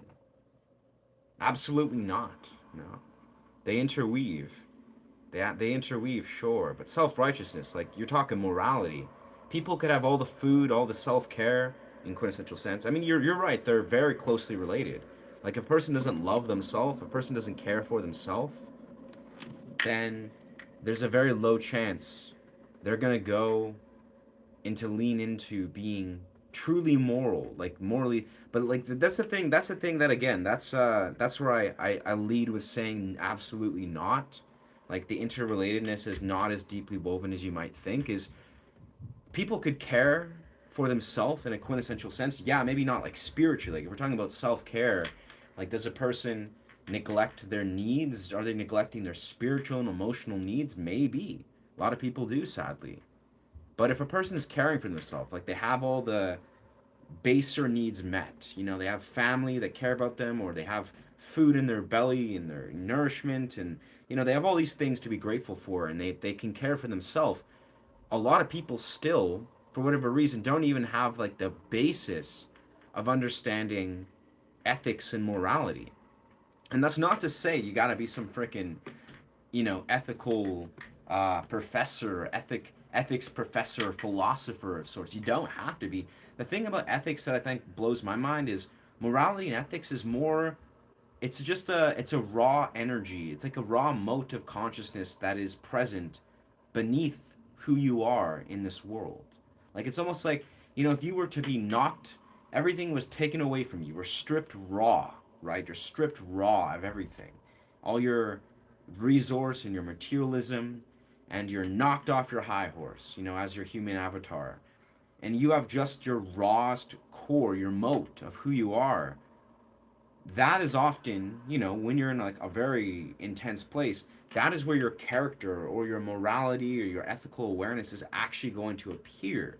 Like how do you actually appear when you have nothing to your name? Like how do you show up is more the word. When you really have nothing to quintessentially to gain. It's like similar to integrity, but like basically I would say a lot of people, for whatever reason, it's a deeply woven thing.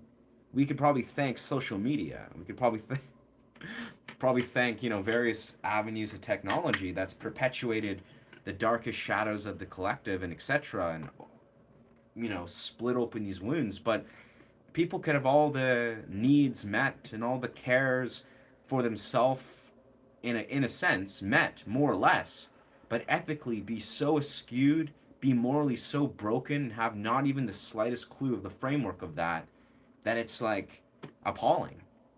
And again, I don't know. This is just me intuitively saying from what I've gathered from a lifetime, my own experience. My lens is my lens. I don't know the greater betterment of how humans actually operate. But I kind of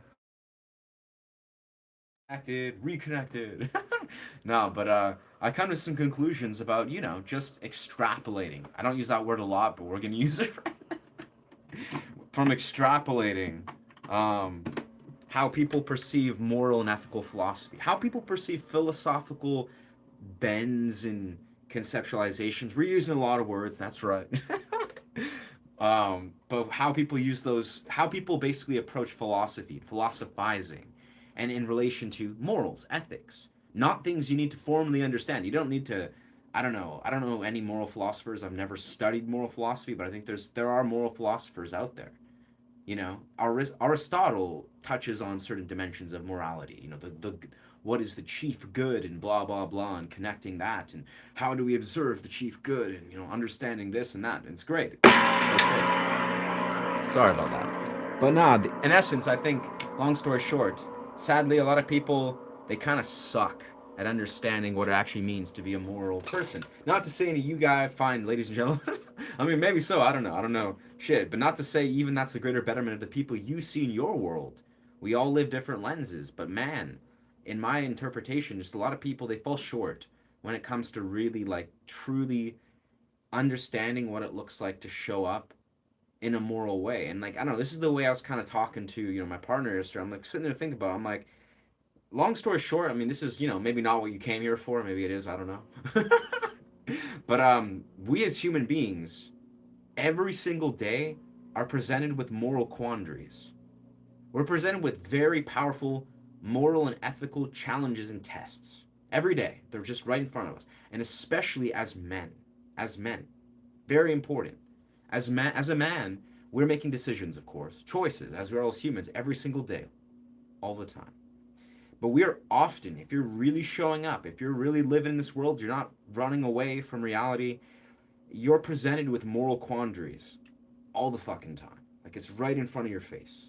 You walk down the street, hopefully, maybe you live in a beautiful community, maybe you live in a beautiful little bubble or in the Himalayas and you live in a monastery, congratulations. But for a lot of us, if you live in society, you're surrounded by moral quandaries, by, dimensions where it is actually very important for you to show up as a man, as a human, of course, and present an awareness of how you can make intelligent decisions or choices based on, well, your morality. Like, is this a thing that, and it doesn't necessarily mean you have to be jumping around, spouting moral philosophies at people left, right, center. No, it's more of like an internal monologue and how it reflects and how you're perceiving and processing the things around you. But man, anyway, long story short, all I'm saying is we as men are often, if not continuously, presented with moral quandaries.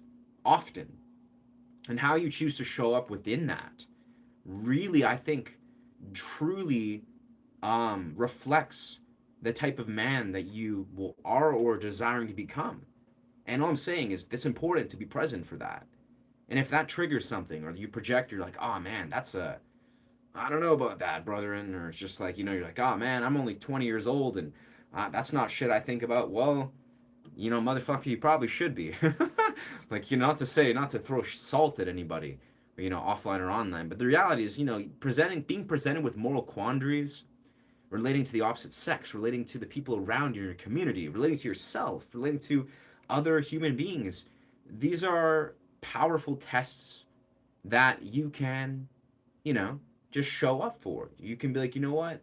I desire to be a better human being. I want to, engage in these dilemmas in an open-hearted way and just be a better human being, objectively.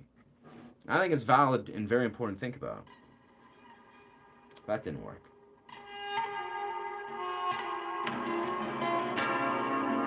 Anyways, I'm sure that's not why half of you guys are here.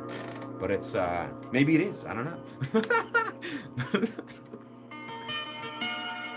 All I will say is, not to have my own head up my own ass, so to speak. which is kind of a vulgar kind of thought, but like the idea is life becomes very beautiful, very light, very powerfully authentic, and very empowered when you do show up in integrity, when you do show up with an awareness of your own morals and how you actually align with them. Like I'll say that with utmost confidence. If you, if you kind of desire to, or you think, whatever, society's fucked up, we can just throw morality under the rug. It's all good. Nah, nah, nah. But it's like, like, it's not going to affect me too much. We're all fucked up. We're all humans. We're all perfect. Sure, of course. Yes, to some degree. But the reality is, I think if you're actually conscious, and again, this probably goes hand in hand with therapy or psychedelic, conquests or living your highest truth as a man, as a woman, as a human being. But when you're actually in alignment with a moral compass, and you have an awareness of your ethics and ethical framework, and you're operating out of that in congruence, you live a much happier life. You have a much more confident glow. You are much more authentic with who you are. There's infiniteful benefits to actually observing your own moral compass and your ethical framework and actually operating in integrity. Like, I mean, who'd have thought? It's not rocket science, but I'm not trying to throw out all these kind of, bizarre psychological frameworks or philosophical frameworks. But the reality is, when you're operating from a moral compass that's in alignment, life actually does become a lot more raw, a lot more authentic, but also becomes lighter because you can actually move about your reality with confidence, with a level of safety, with a level of peace and serenity, because you're just like, from the deepest sense, I do know my intent. I trust myself. And inherently, it also gives you a framework to understand why other people may operate how they do. And you can let yourself have peace with knowing that, if these people are operating the way they do, this is not your burden to bear, but it's just ethical frameworks. Anyways, I don't know. It's neither here nor there. That's a lot. That's probably not why you're here. I'm here to play guitar, I guess. But it's great stuff to think about, man. Like, I don't know. If that's the first time thinking about, like, probably not, of course. But if you're just like, wait a second, how can we, like, step outside of ourself and be a student of what we're going to call ethical philosophy, or moral philosophy, I guess is the term. What a beautiful exploration. Like, what a beautiful thing to do to regain your autonomy and your authenticity in this world. Just like in such a way, we're just like, like what is really moral? What does it mean to have a moral framework? Or what does it mean to, have an ethical framework? And how does this appear?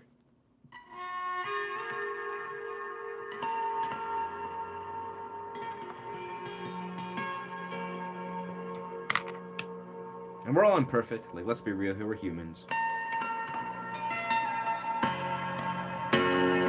Like, ethics is not even remotely ever about just being perfect. It's never about being like, I'm perfect and you're not perfect and blah, blah, blah. No, the weird thing is, I think morality and ethics is a weird paradox. Like, the more you have an awareness of what it means to be unethical, like in the deepest sense, you look at what is unethical, what does it mean to fall from grace and fall from morality to some degree, not to an extreme.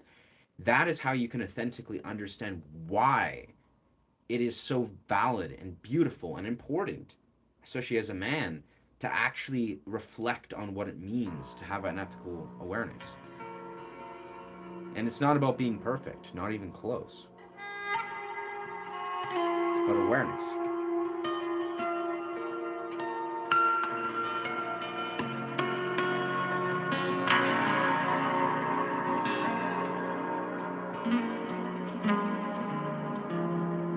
I'm making more mistakes objectively on this guitar stream than I have probably in a while. But I mean, like a day or two. Yeah, I think a woman takes a role now. This is the gives that big wages. Take care. Bless. Yes. I don't know. These are deep rabbit holes. Let's be real here. We could all talk about these things all day long and not even scratch the surface. But yeah. Yes, it's very true. I'm not trying to sound pessimistic, but there's an ethical decay happening inside. No, you're not. You're dead on, brother. That is I'm a very optimistic person. I would say, I mean, I'm optimistic. You know, people see me and they're like, whoa, you're so positive and happy. But it's like the greater betterment is I also operate from many different realms of what we could say is authentic positivity. Like, I have no reservations to just like cut right through, um, let's say, toxic positive narratives. But that being said, yeah, bro, ethically, we are declining, we are decaying. It's invariable. That's kind of the essence of what I'm saying with every fiber of my being. I look around left, right, and center, and I'm like, holy shit, guys and women, men and women, guys and girls, you know, and men, as a man, I see through men's morality like fucking that. And it's literally appalling. Like, I get to a point where I try my hardest to hold space for love and warmth and compassion for my fellow human being, especially for my fellow man. Like, I am a man, I want to honor what it means to be a man and, you know, embody that and let that ripple. But I can't help but look and often be like, what the fuck? Like, I am so disheartened by the way you fellow human beings are showing up. But again, we're all just, we're not so separate. We're all just humans, right? Just trying to figure it out. But ethically, yeah, a lot of where society is, and it's invariable truth, dog. There's no skating around it. Ethically, we're declining, we're decaying. Um, Hopefully, you know, as we might throw out the little argument about AI and the de-evolution is the word, or the societal collapse of what might occur. Hopefully, it's going to get worse before it gets better, right? You know, hopefully it does get worse before it gets better. Where it's like, yes, everyone will look at this extreme and be like, oh man, ethically we're in such a disparity, and you know, maybe technologically we're so oversaturated and we're so lost and confused, and AI will amplify that, and then the model will crack open and we'll be like, what the fuck are we doing? And then we suddenly realize that all we wanted all along was to be humans. Hopefully that occurs, but I don't know, dog. I can't predict the future.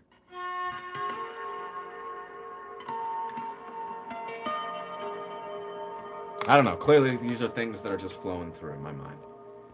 Gouda. Good morning, Environ. Gouda dog. Bless. Thank you for being here, brother. I hope you find yourself, you know, feeling and sitting with clarity. And as the title of the stream, I think, is something to do with, I don't know, maybe that was the video I released, but hope you're honoring your highest expression of self. Honoring your highest expression of self. Yeah. True story. Yeah, but peace, Trundy. Music, see, yeah, that's the exact, blah, man. That's exactly right, FVE. If I would say the core variable, like I talked about this the other day, I don't know why I was talking about it, but I actually genuinely think music, whether you're a guitarist or you're like, you know what, I want to be an artist, a musician, or whatever your artistic discipline is. For me, being a guitarist or a musician has actually directly helped myself. I don't know, just I don't know, many things I guess, but it's rooted core values that I've chosen to live by. You know, I'm like, word, oh, perseverance, discipline, these things matter. Ah, they do. You know, being like, like, I don't know, putting out um, empowerment and inspiration and I don't know, whatever the human condition translates and facilitates. It's just like music does help all of us. Listening to it, composing it, desiring to compose it, like thinking about it, like music is such powerful medicine. And I'm a firm believer that as a human being, you know, of course I wouldn't be the same person I am without music, without being a guitarist, without listening to all the beautiful genres of music and extension, dance, dancing to music, dance communities and all these things. But long story short, yeah, I think sadly a lot of people they've lost the forest from the trees maybe. You know, if they're ethically skewed, it's like maybe you just need to put down your phone and pick up a guitar. Or maybe you got to put down your phone and go play a flute in the forest and think about existence and be like, man, what is going on here? But I don't know. That's just my thoughts. Throng. Deputy Dog. We just bio AI. What? Huh. Lots of words flowing through, Carl. But we're not bio AI, brother. That's that is no. I'm gonna put down the gavel, but it's a hard no, brother. I mean, it's an interesting thought. I mean, sure, it's an opinion.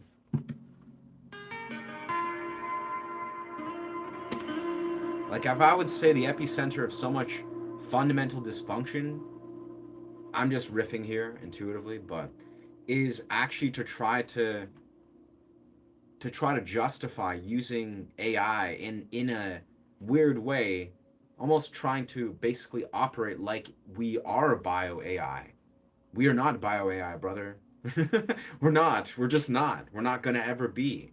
We're not a biological artificial intelligence. Like that's artificial intelligence is a completely separate entity. It's a complex algorithm. Who knows? Maybe one day, who knows what the future will hold? Maybe one day it will become so sophisticated that it births some sort of biological AI. But that will still never be what humans are, bro. It's like I don't know. I could go on that for a long. I could go on that thread of thought and pull it for a while. But the reality is, I would say firmly no. We're not biological AI. We are very different. And the very idea of trying to be like, ah, oh, no, we're just AIs.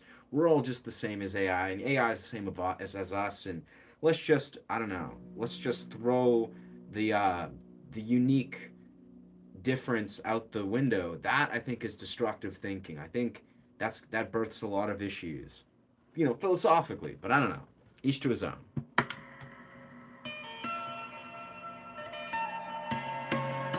Well, the way I like to look at it, again, I'm not an expert. I don't think about these things a whole lot. But the way I like to try to perceive this, right, is if you understand, in some regards, what the material world is, right? The material world as we live in it, right? Um, what is the material world? Like, what is the solid matter that we experience as humans?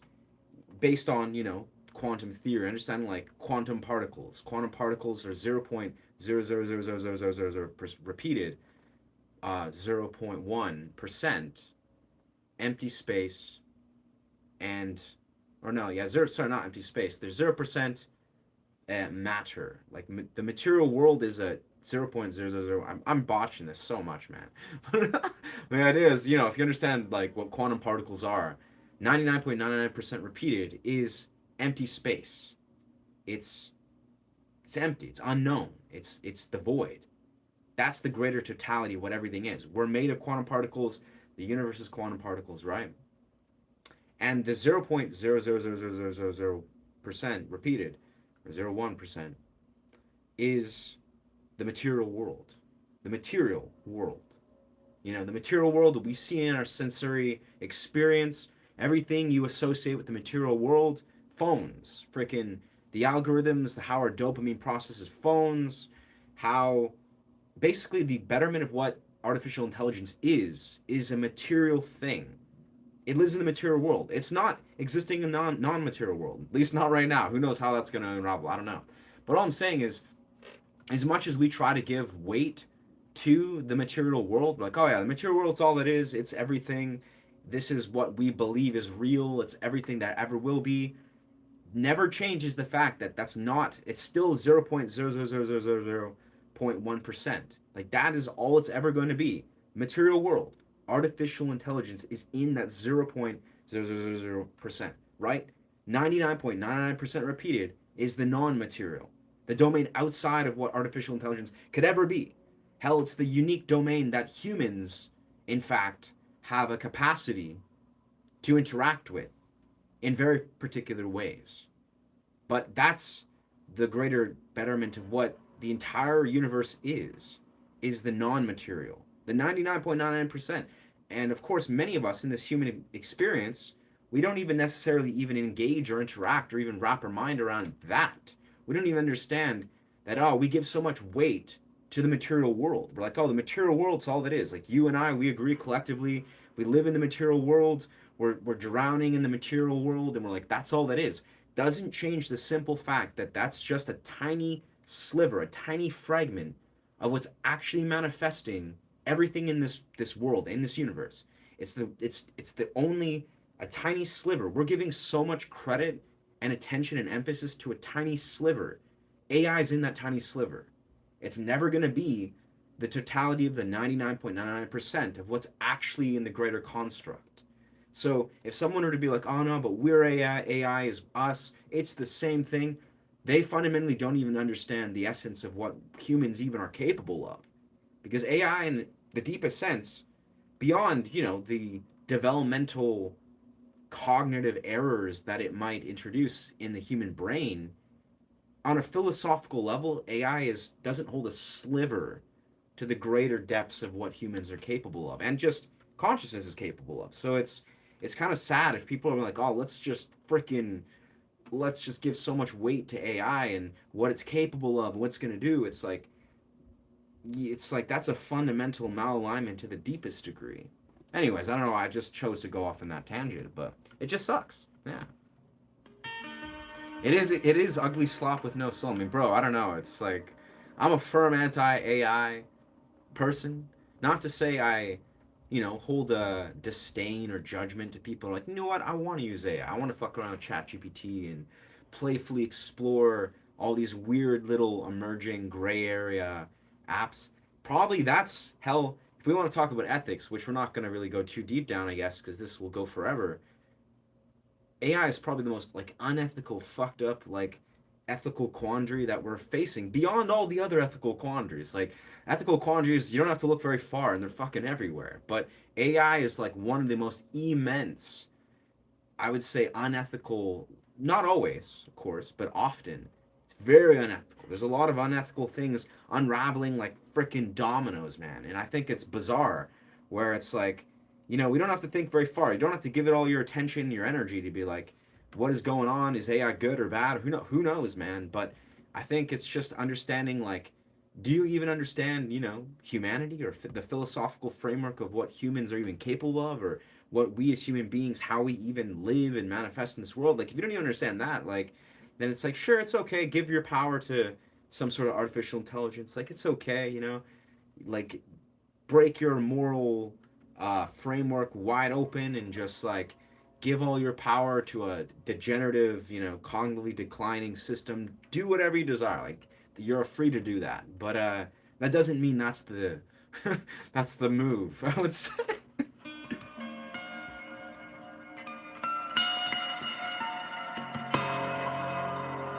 Anyways, that went in a weird direction. But I don't know. I'm here for it. I don't know. When you give up watching TV, movies, and pretend programming Rick and Morty is time wasting. Yeah? Maybe. Elon Musk predicts in 2026 the economy will be in deflation. Dude, Elon Musk predicts a lot of weird, probably pretty accurate, pretty accurate stuff, bro. And honestly, that's kind of Elon Musk is probably not far off. I don't know about the economic deflation. I don't really think about that, and hopefully for most of us, we'll be wise enough to try to manage our own economic structure. Basically, we'll be able to like not have to concern ourselves too heavily with if the economy just explodes, so to speak, or implodes, I guess is probably the word. Hopefully you or I are wise enough to build a livelihood that is going to still be okay. At least that's how I like to look at these things. It's like, I don't know about you. This is actually what I talked about on the bus, with these random strangers when I was talking a little while back, is I personally, I think if you're really paying attention, you're like, you know what? What's going to go on? What's happening in the next 5, 10 years? Like, is the economy, is the society as a whole as we know it, is the job infrastructure, is it all going to collapse? Is it going to collapse? Is that even possible? Maybe. I don't know. But if that's occurring, I think that's an invitation to not only be present and live as much as humanly possible, as authentically as humanly possible, to follow your vision, to have an ambitious vision, and to operate from that. That is what the invitation is. Like the societal collapse or not of what AI may or may not facilitate, I think is an actual powerful, powerful invitation that, some will take, some will completely ignore maybe, to actually authentically live, to actually like chase your vision, to actually try to live a life that you're proud of, that is authentically aligned, that really is, I would say, for lack of a better word, transcending a lot of what might occur in the next 5, 10 years. It is that, like, that's the greater invitation. It's like, oh, so artificial intelligence is going to steal your humanity or steal your societal model of how you live? Well, how can you transcend that? How can you actually think and make decisions and build a life, basically, that doesn't rely on these structures and also honors what it means to be a human, right? Like, I think that's a part of what the invitation is. If AI, in just similar to what, smartphones have been sort of doing for like 30, 40, 50 years, if it's going to challenge what it means to be a human, it's going to like try to program us in an inorganic way. This is an invitation for us humans to root ourselves even more for what it means to be in what it means to be a human, to honor our humanity and build a life that is based off that honoring of humanity. And that's a powerful invitation. Like, what an extraordinary invitation.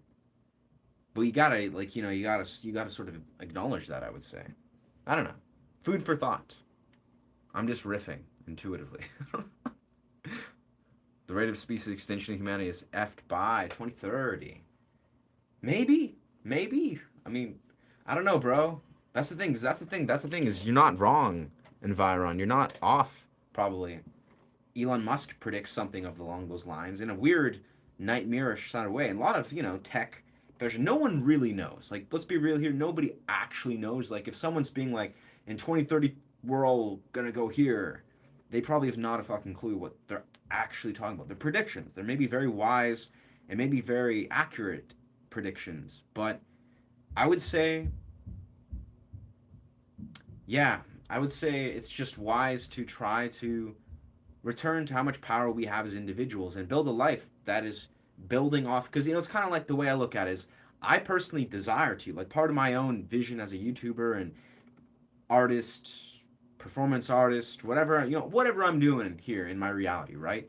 Part of my vision is more so to unlock an autonomy that will withstand whatever is going to happen in the next like 5-10 years. It's basically like I intend fully to be autonomous, to be like, oh, I'm gonna go move to remote Iceland or something, or Switzerland or something, and I don't know, run a YouTube business in, I don't know, some sort of remote village, and just chilling maybe on a beach or something, and running a business like in a couple of years time. Like, that's my vision. Is like I don't desire to depend on any societal based model, which is, kind of a pipe dream or a fever dream, which most people might desire to do. But it's in all actuality, like, if society's not even going to be the same thing in the next like 5-10 years, why even begin to try to not develop a model that is like even just envisioning what it looks like to step outside of this? I don't know. It's a weird. This is a David Suzuki. I trust. Yeah, David Suzuki is a brilliant individual. So all I know is, bro, like, I mean, I don't know. I've been on an interesting quest. Like, if you've been here, I've been rocking, building a YouTube for the last like 11 and a half months, coming up 12 months here, coming up to a year, truthfully. And the more I've been on this journey, I haven't succeeded fully in a full-fledged way by any metric, but the things that I've learned of what it looks like to actually like get that ball rolling, to be like, oh, wait a second, like, I know for a fact what I desire to do in the next coming years is priceless. Like, I genuinely, I'm like, man, like, the way that we as humans box ourselves in to how we can grow and expand and community build and just become the best versions of ourselves, we box ourselves in so profoundly. And if there's anything in this reality that you can do, whether you're like, what, I'm gonna be a YouTuber, I'm gonna be I don't know, a pianist or a guitarist, or I don't know, I'm gonna grow a business and sell soap or something, I don't know. Whatever it is, a vision that you're like, what, I'm gonna step outside of this box and crack it open and see what's really going on here. That is really beautiful. Like, that's a profoundly healthy thing to do, even if you're not drowning in millions or drowning in dollar bills, materialistically right away. It's like, these are powerful, beautiful things to nurture. And again, as a dude that's been on that journey, I'm like, holy shit, I can't even express how much I've seen, like how much growth I've seen within myself and just musically and etc. in a period of these last 11, 12 months. And it's, it's great. And I'm just getting started.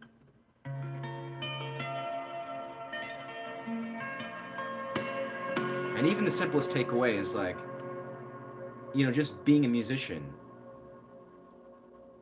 the greatest core essence of what I desire to nurture is just creating quality music, like being like, well, how can I be the best musician I can be? And to see various life paths converge, I think is the word, and to be like, wow, I'm actually progressing as a musician and growing and etc. and evolving. That's a blessing. And I'm like, man, doesn't matter if I'm drowning in dollar bills currently or not, but it's like even to see the lifeblood of my own musicianship evolve and go in a direction that's very positive, that alone is a massive win in my eyes. And then to see that continue to unravel, that helps people and inspires people in my everyday life, in my immediate reality, and hopefully in some context on YouTube, around the world, it checks so many boxes. Like it hits so many marks where I'm like, like I I can't even express intangibly the beautiful things that have been unraveling in my life. Not to like stroke my own ego or be like, whoa, but it's like tangibly, I can be like, okay, some success is present here, but intangibly, I think there's so much going on beneath the surface, and that's what I'm really here for. Anyways, I've been blabbing and yapping a lot, but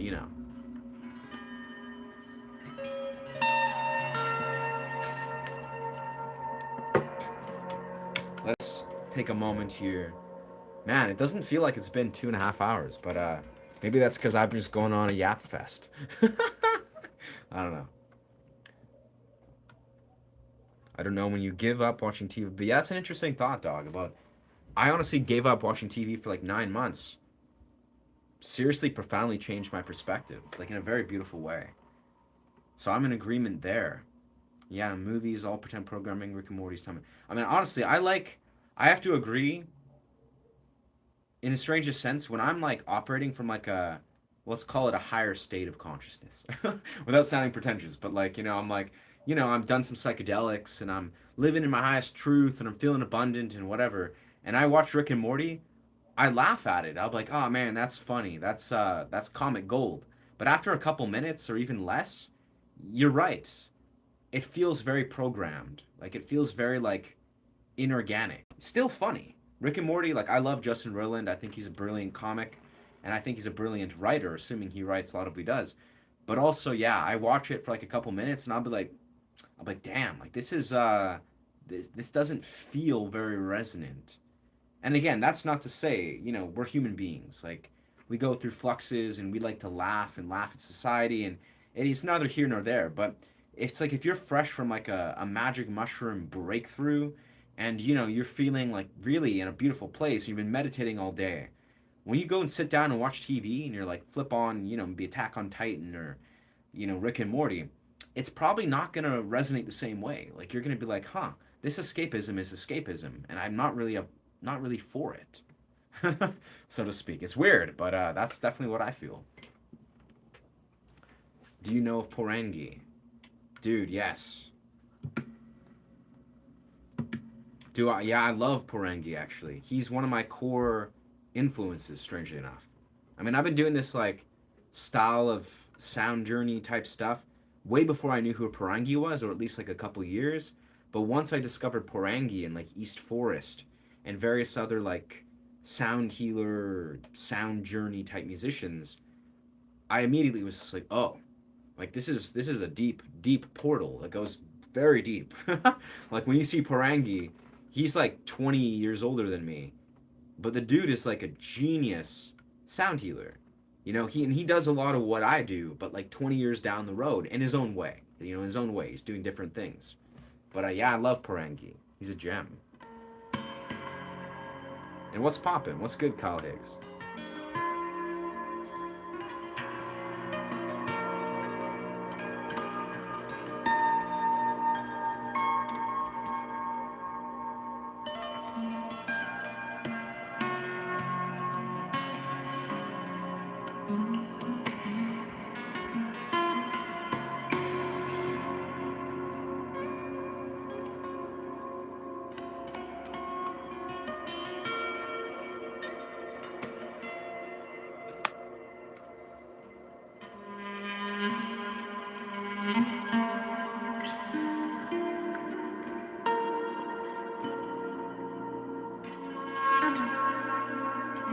I think we're just gonna take a hot minute or like a nice session to really focus on trying to hone some Picasso bow elements.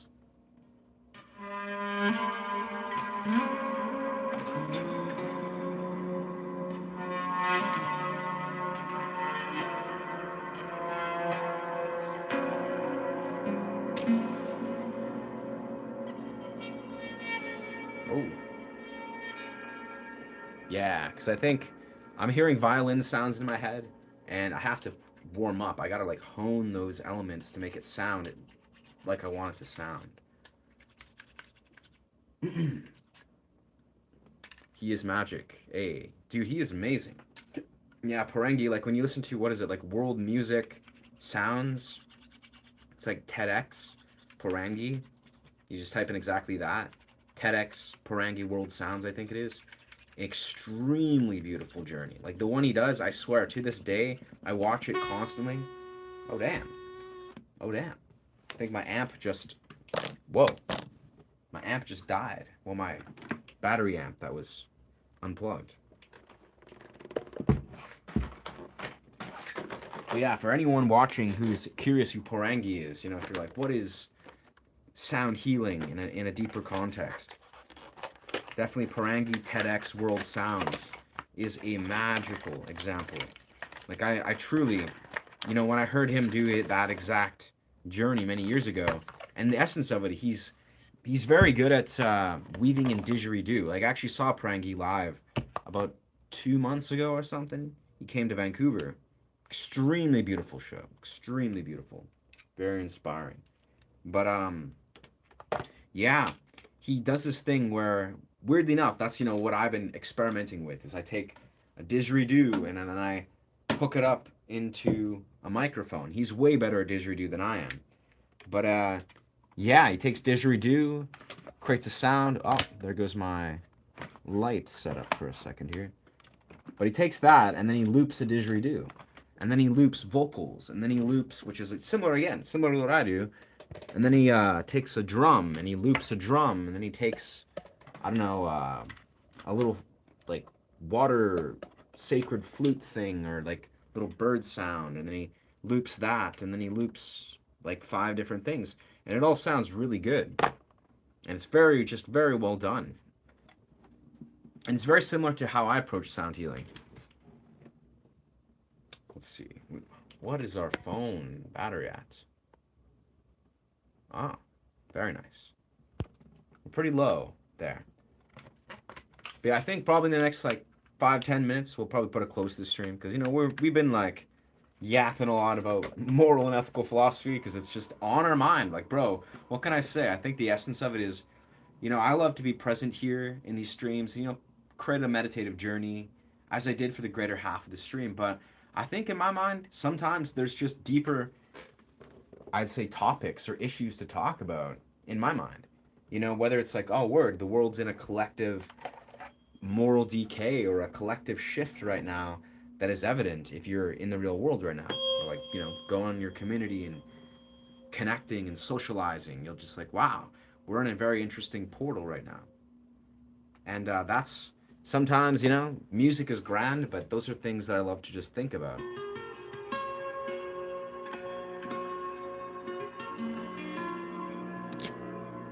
But yes, sir, I would love to engage in some of these Picasso bow nuances. I think after that we'll probably have to charge our phone, do a cold plunge, eat some food, and probably get ready to go to the gym, I think. Because it's, yeah, it's one of those days. Just gotta go to the gym, bro. Remember to stay hydrated and remember to go to the gym, if that's a thing for you. He is magic. Hello from Indonesia. What's poppin'? What's poppin' in Indonesia? Blessings from Canada. One of the coolest things I've heard is, what is it? And it would work, and would it work on bass? That is one of the coolest things I've heard. Oh, word. You mean like this? I'm assuming. I mean, honestly, it's tricky It can work on on bass notes, like right. Hear that? Doesn't work. Doesn't work that well. Like you gotta like, I mean, bass notes as a whole.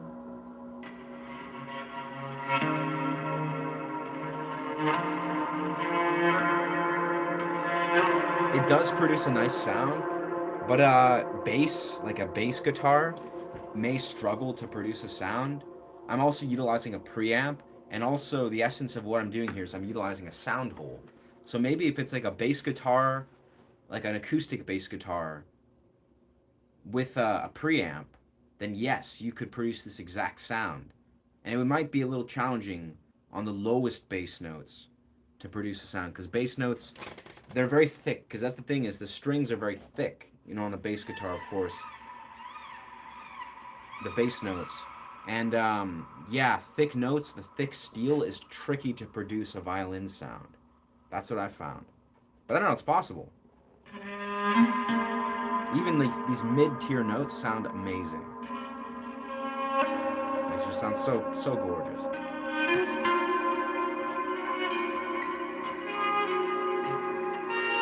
It's just a cello. It's just a cello.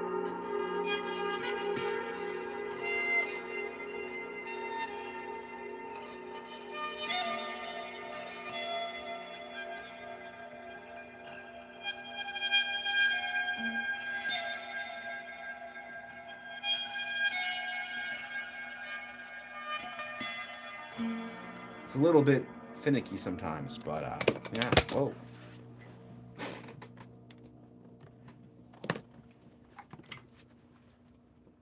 Yes. Yeah, dude, yeah, Porgy is amazing live, honestly.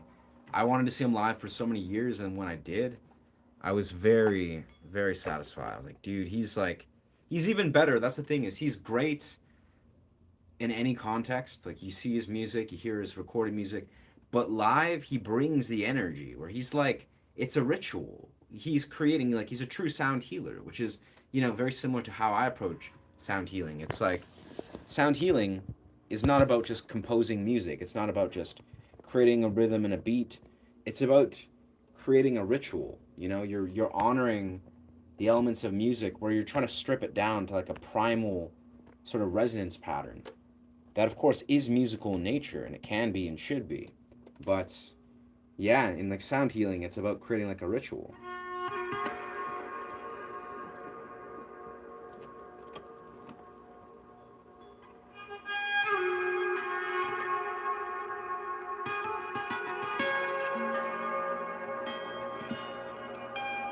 It's a fun key shift. It's a beautiful key shift.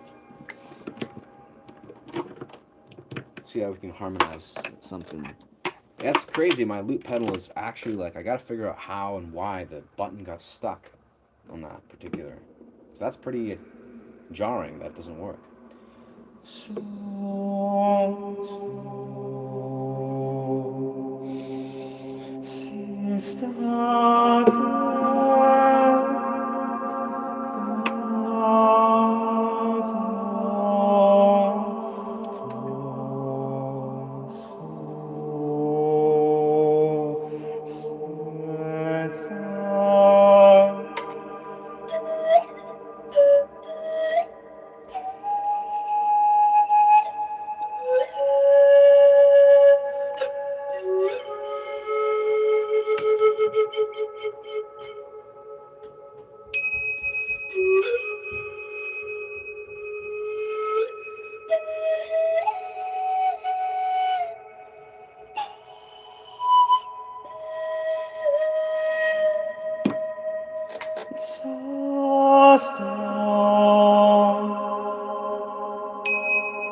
Maybe standing up would help. Nope, probably not.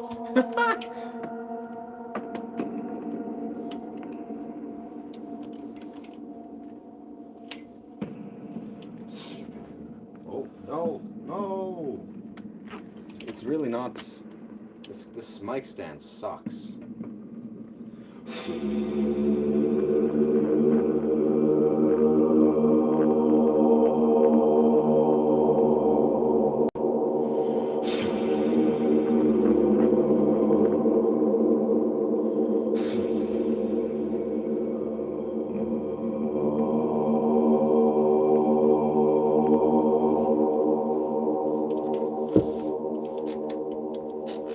Too much stuff on the floor.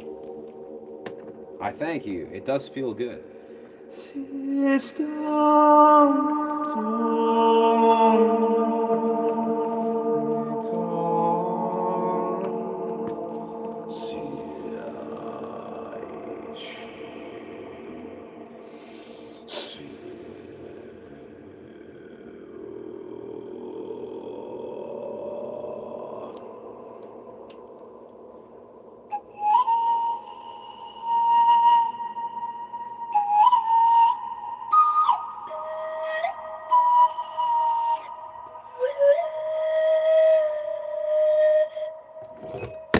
Oh, shit. I swear the Tingsha is the most chaotic element here. It always just like flops around and knocks about.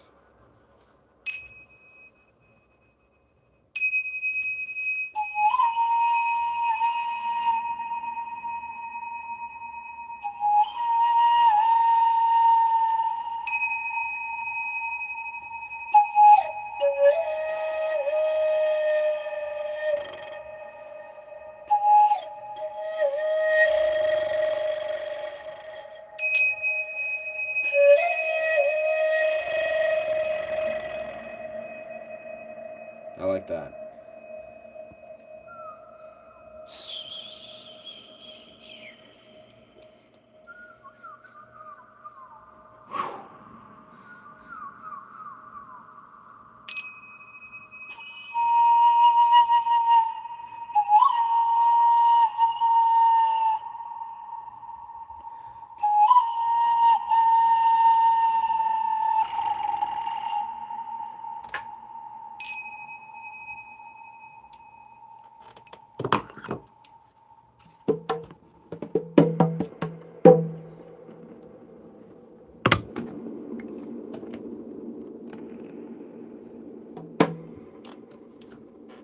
Yeah, we just gotta find a perfect way. I think we just gotta use our mic stand properly so we can set it up in a more conventional way. That'll make this all easier. For now, we're just fumbling around. So disorganized. It's great.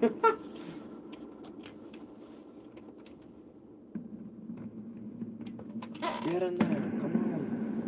I'm trying to fit the didgeridoo around the mic.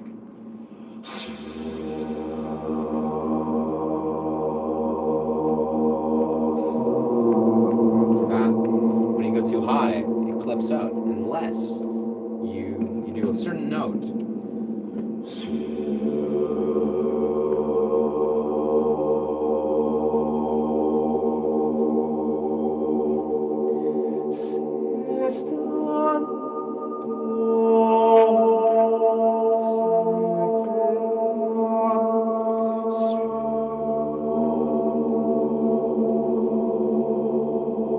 It's very delicate. The way the didgeridoo like clips out most sounds if it gets too close or too, I don't know, reverberative. Or if that's, yeah, reverberating. Reverberative.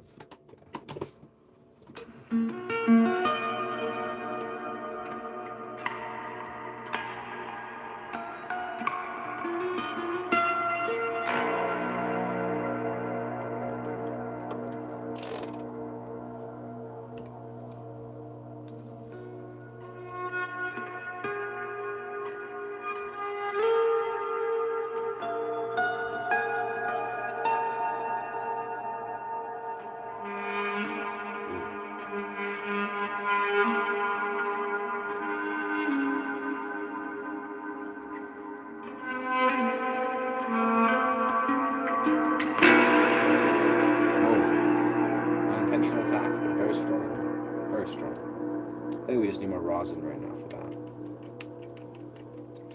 It should not be so grainy.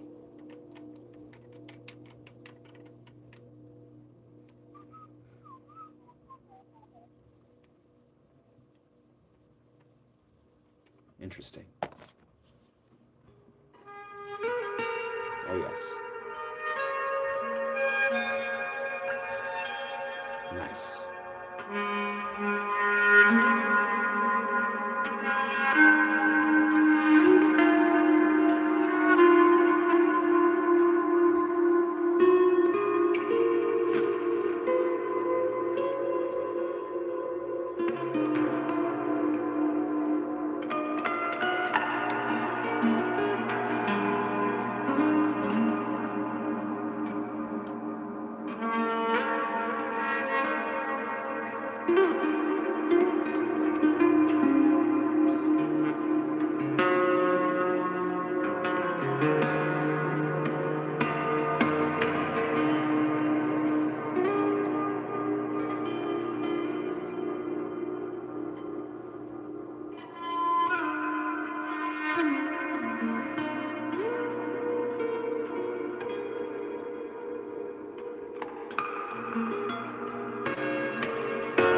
waking the ancestors. Whoa. Man, the thing show every time. It just falls and it just reaps destruction. Thank you, thank you. Thank you. Yes, waking the ancestors. It really is, bro. I swear, I mean, if I'm not streaming or whatever and I'm like feeling psychedelic, if not on psychedelics, I like immediately, like, this is the kind of music that I literally birthed from being on DMT, well, Changa. So low dose, like microdoses. Literally, like, years and years ago where I was like out of that DMT portal, I was just like sitting down and like making sounds and exploring, guitar stuff. And it was just like, yeah, she's like, this is what feels good. Like, it's not like I don't want to play a composition and play an alternative rock song. It's like I just want to chant and make like beckoning, atonal, like ancestral, like ancient primal sounds, and then weave it all together. Yeah. So it's like a ritual, kind of like I was saying with how Parengi I feel is. It's like you make music, but it's like more of like a ritual.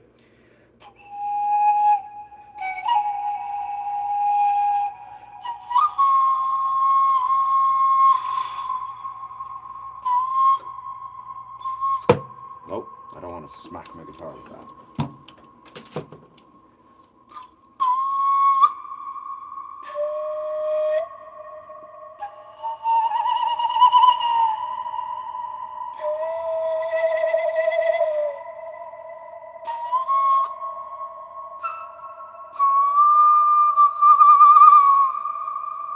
I love that sound.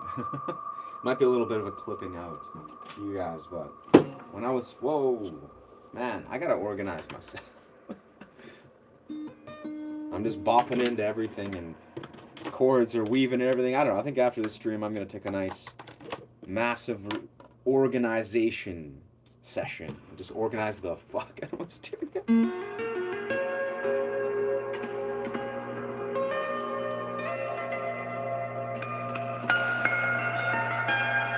Like, I'm typically pretty organized, but also if I get a little disorganized, I'm kind of like, you know what? It is what it is. But I think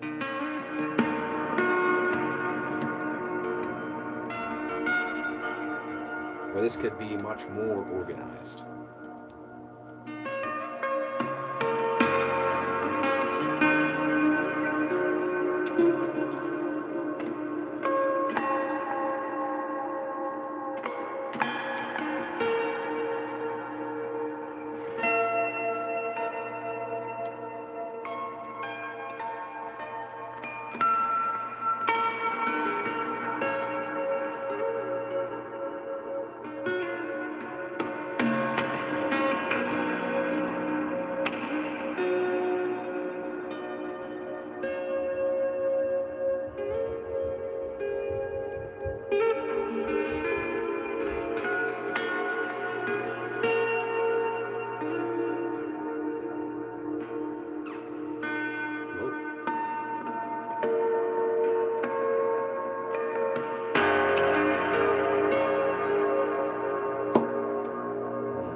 Yeah.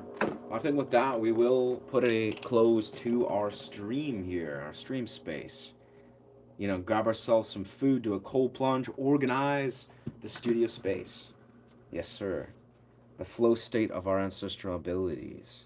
Yeah, dog, I swear. I mean, I speak of this openly and have historically about we as musicians or artists or whatever we desire to do in all disciplines, we can follow that sort of path where we're like, you know, maybe you see it in the music industry.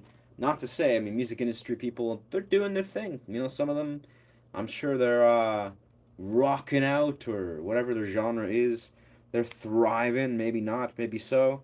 But I feel like a lot of the times people have an executive decision to lean into certain dimensions of whatever's, you know, feeling, connecting with their soul, I guess, is the core essence of it.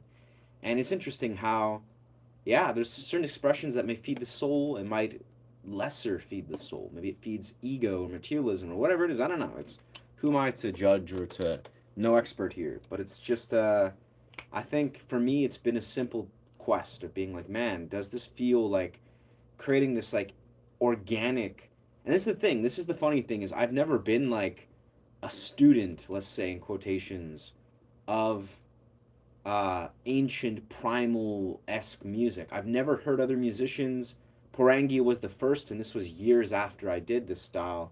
I've never like, you know, connected to certain cultures or genres. I mean, many cultures, genres over the years, definitely, but it was never like a thing I studied. I was never formally like, let's learn sound healing. And like, I actually always, actually, I've talked about this the other day, I kind of see it as a weird sort of obscure green or a red flag if there's certain people that like study sound healing too heavily, but don't actually channel like sound healing portals. Not to like be pretentious, so to speak. Not there's much pretension in there, but the idea is that I think it's a thing that you feel, you channel. There's no mind, it flows through you.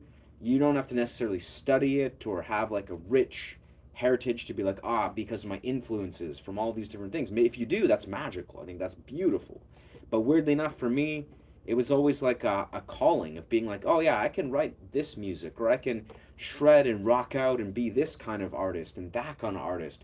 But then there was this weird like soul calling, and I was like, okay, well that's all awesome and beautiful, and I will do all of that.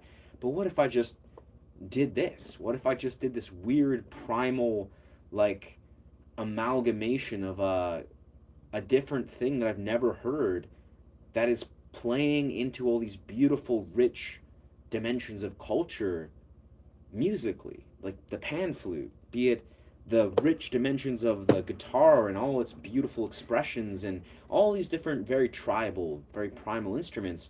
How would that manifest? What would this look like? What would this feel like? How deep could this go? And weirdly enough, I noticed very quickly it goes very deep. Like you channel your ancestral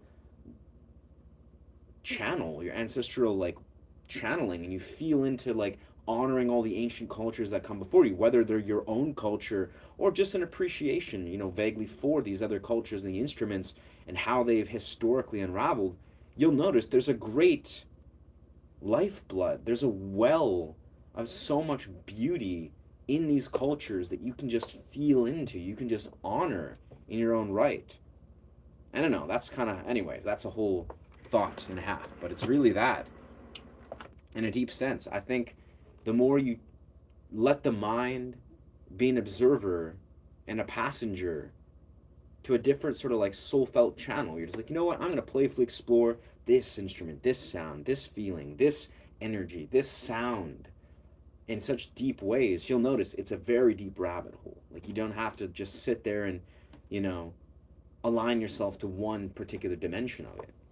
But yeah, anyways, food for thought for those watching offline and online. Thank you, brother. Thank you, thank you. Thank you for being here, Environ. I appreciate you, dog. It is very close to the soul and ego leaning on each other by identifying with neither. Yeah. Yeah, humans are egoic. We have egoic models.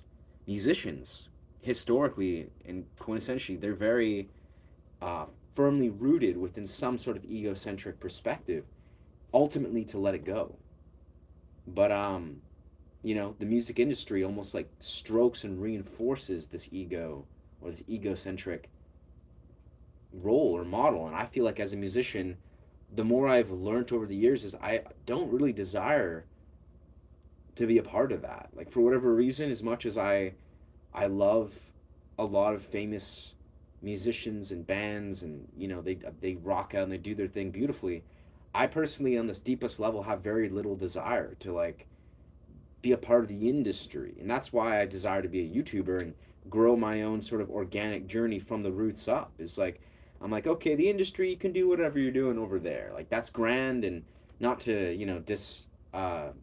disregard or dismiss the deeper dimensions of what it means to be a professional musician. Like obviously there's all these different resources and collaborative dimensions and parts of it, but yeah, I almost see it like what a more organic way to explore being a musician than to kind of like intentionally decide to do something that's not really against or is something that's against the industry as a large part, which sounds kind of cliche, but it's like, what does that even look like? It often looks like just being a musician that leans into music that was created way before the music industry was even a thing.